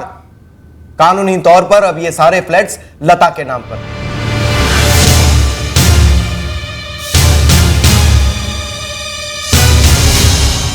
सर, किसने किसको मारा मैं नहीं बता सकता, पर जो भी मरा है मेरे ख्याल से प्रॉपर्टी की वजह से मरा है। नितिन, तुम्हारी माँ को मालूम था कि आरके फैब्रिकेटर्स एक जाली कंपनी है। उन्हें मालूम था कि जो लाश मिली थी वो उनके भाई की थी। सर, मुझे नहीं मालूम, मेरी माँ को क्या मालूम था। लेकिन तुम्हें यह बात मालूम थी कि वो लाश तुम्हारे फादर की नहीं है? नहीं, यह सच नहीं है। मैं अनश्योर था, अब भी हूं। क्यों? क्यों अनश्योर थे? क्योंकि आप अनश्योर थे सर। डीएनए टेस्ट किसने मांगा, मैंने या आपने? आरके फैब्रिकेटर्स, नंदपुरम के पीसीओ से किए हुए वो 4 फोन कॉल्स, ये सब आपके पति गिरधर का रचा हुआ नाटक था और आप इस नाटक का हिस्सा थी। सर मुझे इन सब के बारे में कुछ भी नहीं पता, मैं सच कह रही हूँ। वो जो भी था जिसने पीसीओ से कॉल किया था वो आपके पति गिरधर कामत का आदमी था लता जी। आरके फैब्रिकेटर्स कहाँ है ये? अचलगुड़ी में गिरधर जी, नया ऑफिस है और मेरे बॉस चाहते हैं कि पूरा सेटअप आप ही करो। लेकिन मैं आज नहीं मिल सकता। आज तो मना मत कीजिए सर, बहुत अर्जेंट है। ठीक है, अब इतना जोर दे रहे हो तो आज मिल ही लेते। पूरे रास्ते निकल के आने की तकलीफ नहीं करनी पड़ेगी आपको। नंदपुरम की इंडस्ट्रियल यूनिट की जो चौक है, आप वहां पर आइए, मैं अपनी गाड़ी से वहीं आपको पिकअप कर लूंगा।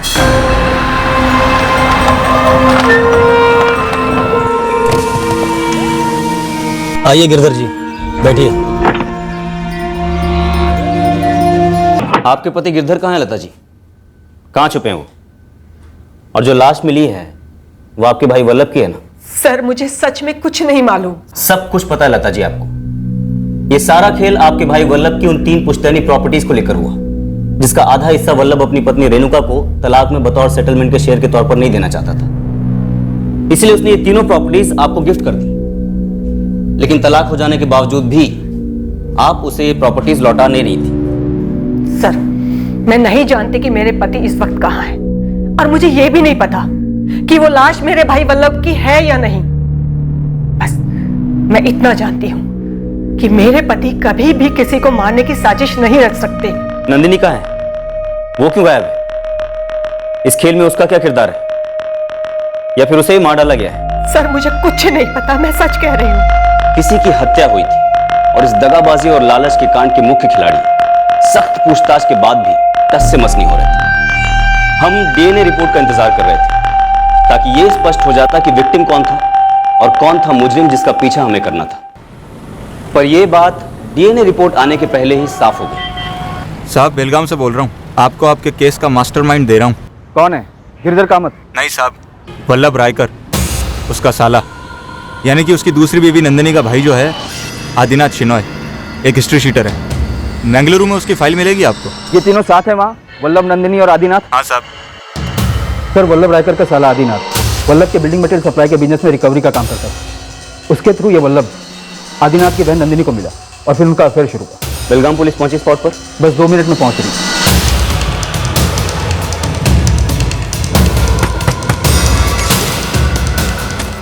आदिनाथ, तेरे बहन और जीजा कहाँ हैं बता दे, वरना यही शूट कर दूंगा, कोई अरेस्ट नहीं।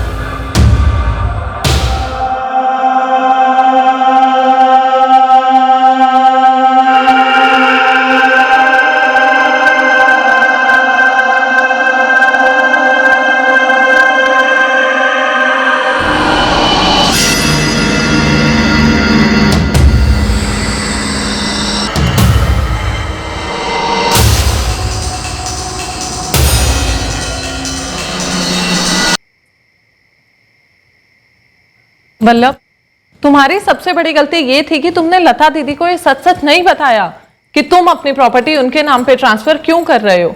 अरे तुम उनको ईमानदारी से बताते, वो मान जाती, समझती तुम्हारी प्रॉब्लम। समझती, वो और गिरधर फिर भी हड़प ही जाते मेरी प्रॉपर्टी। रत्ती भर का भी फर्क नहीं पड़ता दीदी को। मेरी बहन है ना, वो भी बड़ी, तो उसका लालच भी मुझसे बड़ा ही होना था। एक फ्लैट बेचा है अभी, बाकी 2 भी बेचेगा गिरधर। पक्का बर्बाद हो गए जिया जी आप। वो दोनों चीटिंग कर रहे हैं मेरे साथ। कर चुके हैं। छोड़ूंगा नहीं उन्हें। कानून के दरवाजे तो आपके लिए बंद हो चुके हैं जीजा जी, और अगर कोर्ट गए तो भांडा फूटेगा, और ऊपर से वो रेणुका, वो भी फुदकेगी।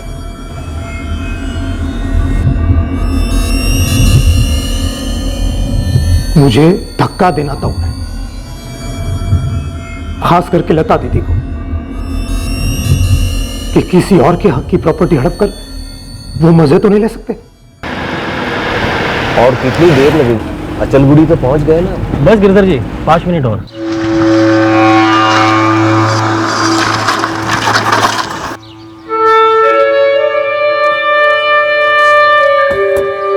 वल्लभ, तुम? ए भाई, क्या ये सब क्या है? जाल है जीजा जी। जिस तरह आपने और लता दीदी ने अपनी जाल में फंसाकर मेरी प्रॉपर्टी हड़प ली, उसी तरह ये भी एक जाल है। ये जाल तुम्ही ने बिछाया था, हमने उसे तोड़ा।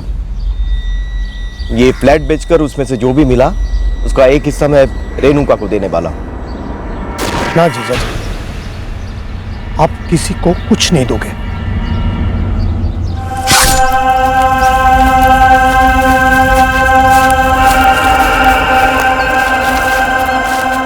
बेचे हुए फ्लैट के सारे पैसे और बाकी के दोनों फ्लैट सब लता दीदी के नाम है। अब देखता हूं कैसे मजे लेती है वो मेरे पैसों से।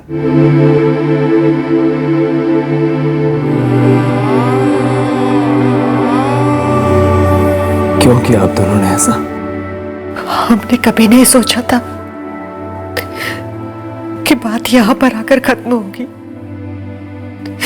कभी सपने में भी नहीं सोचा था कि वल्लभ तुम्हारे पापा को मार डालेगा।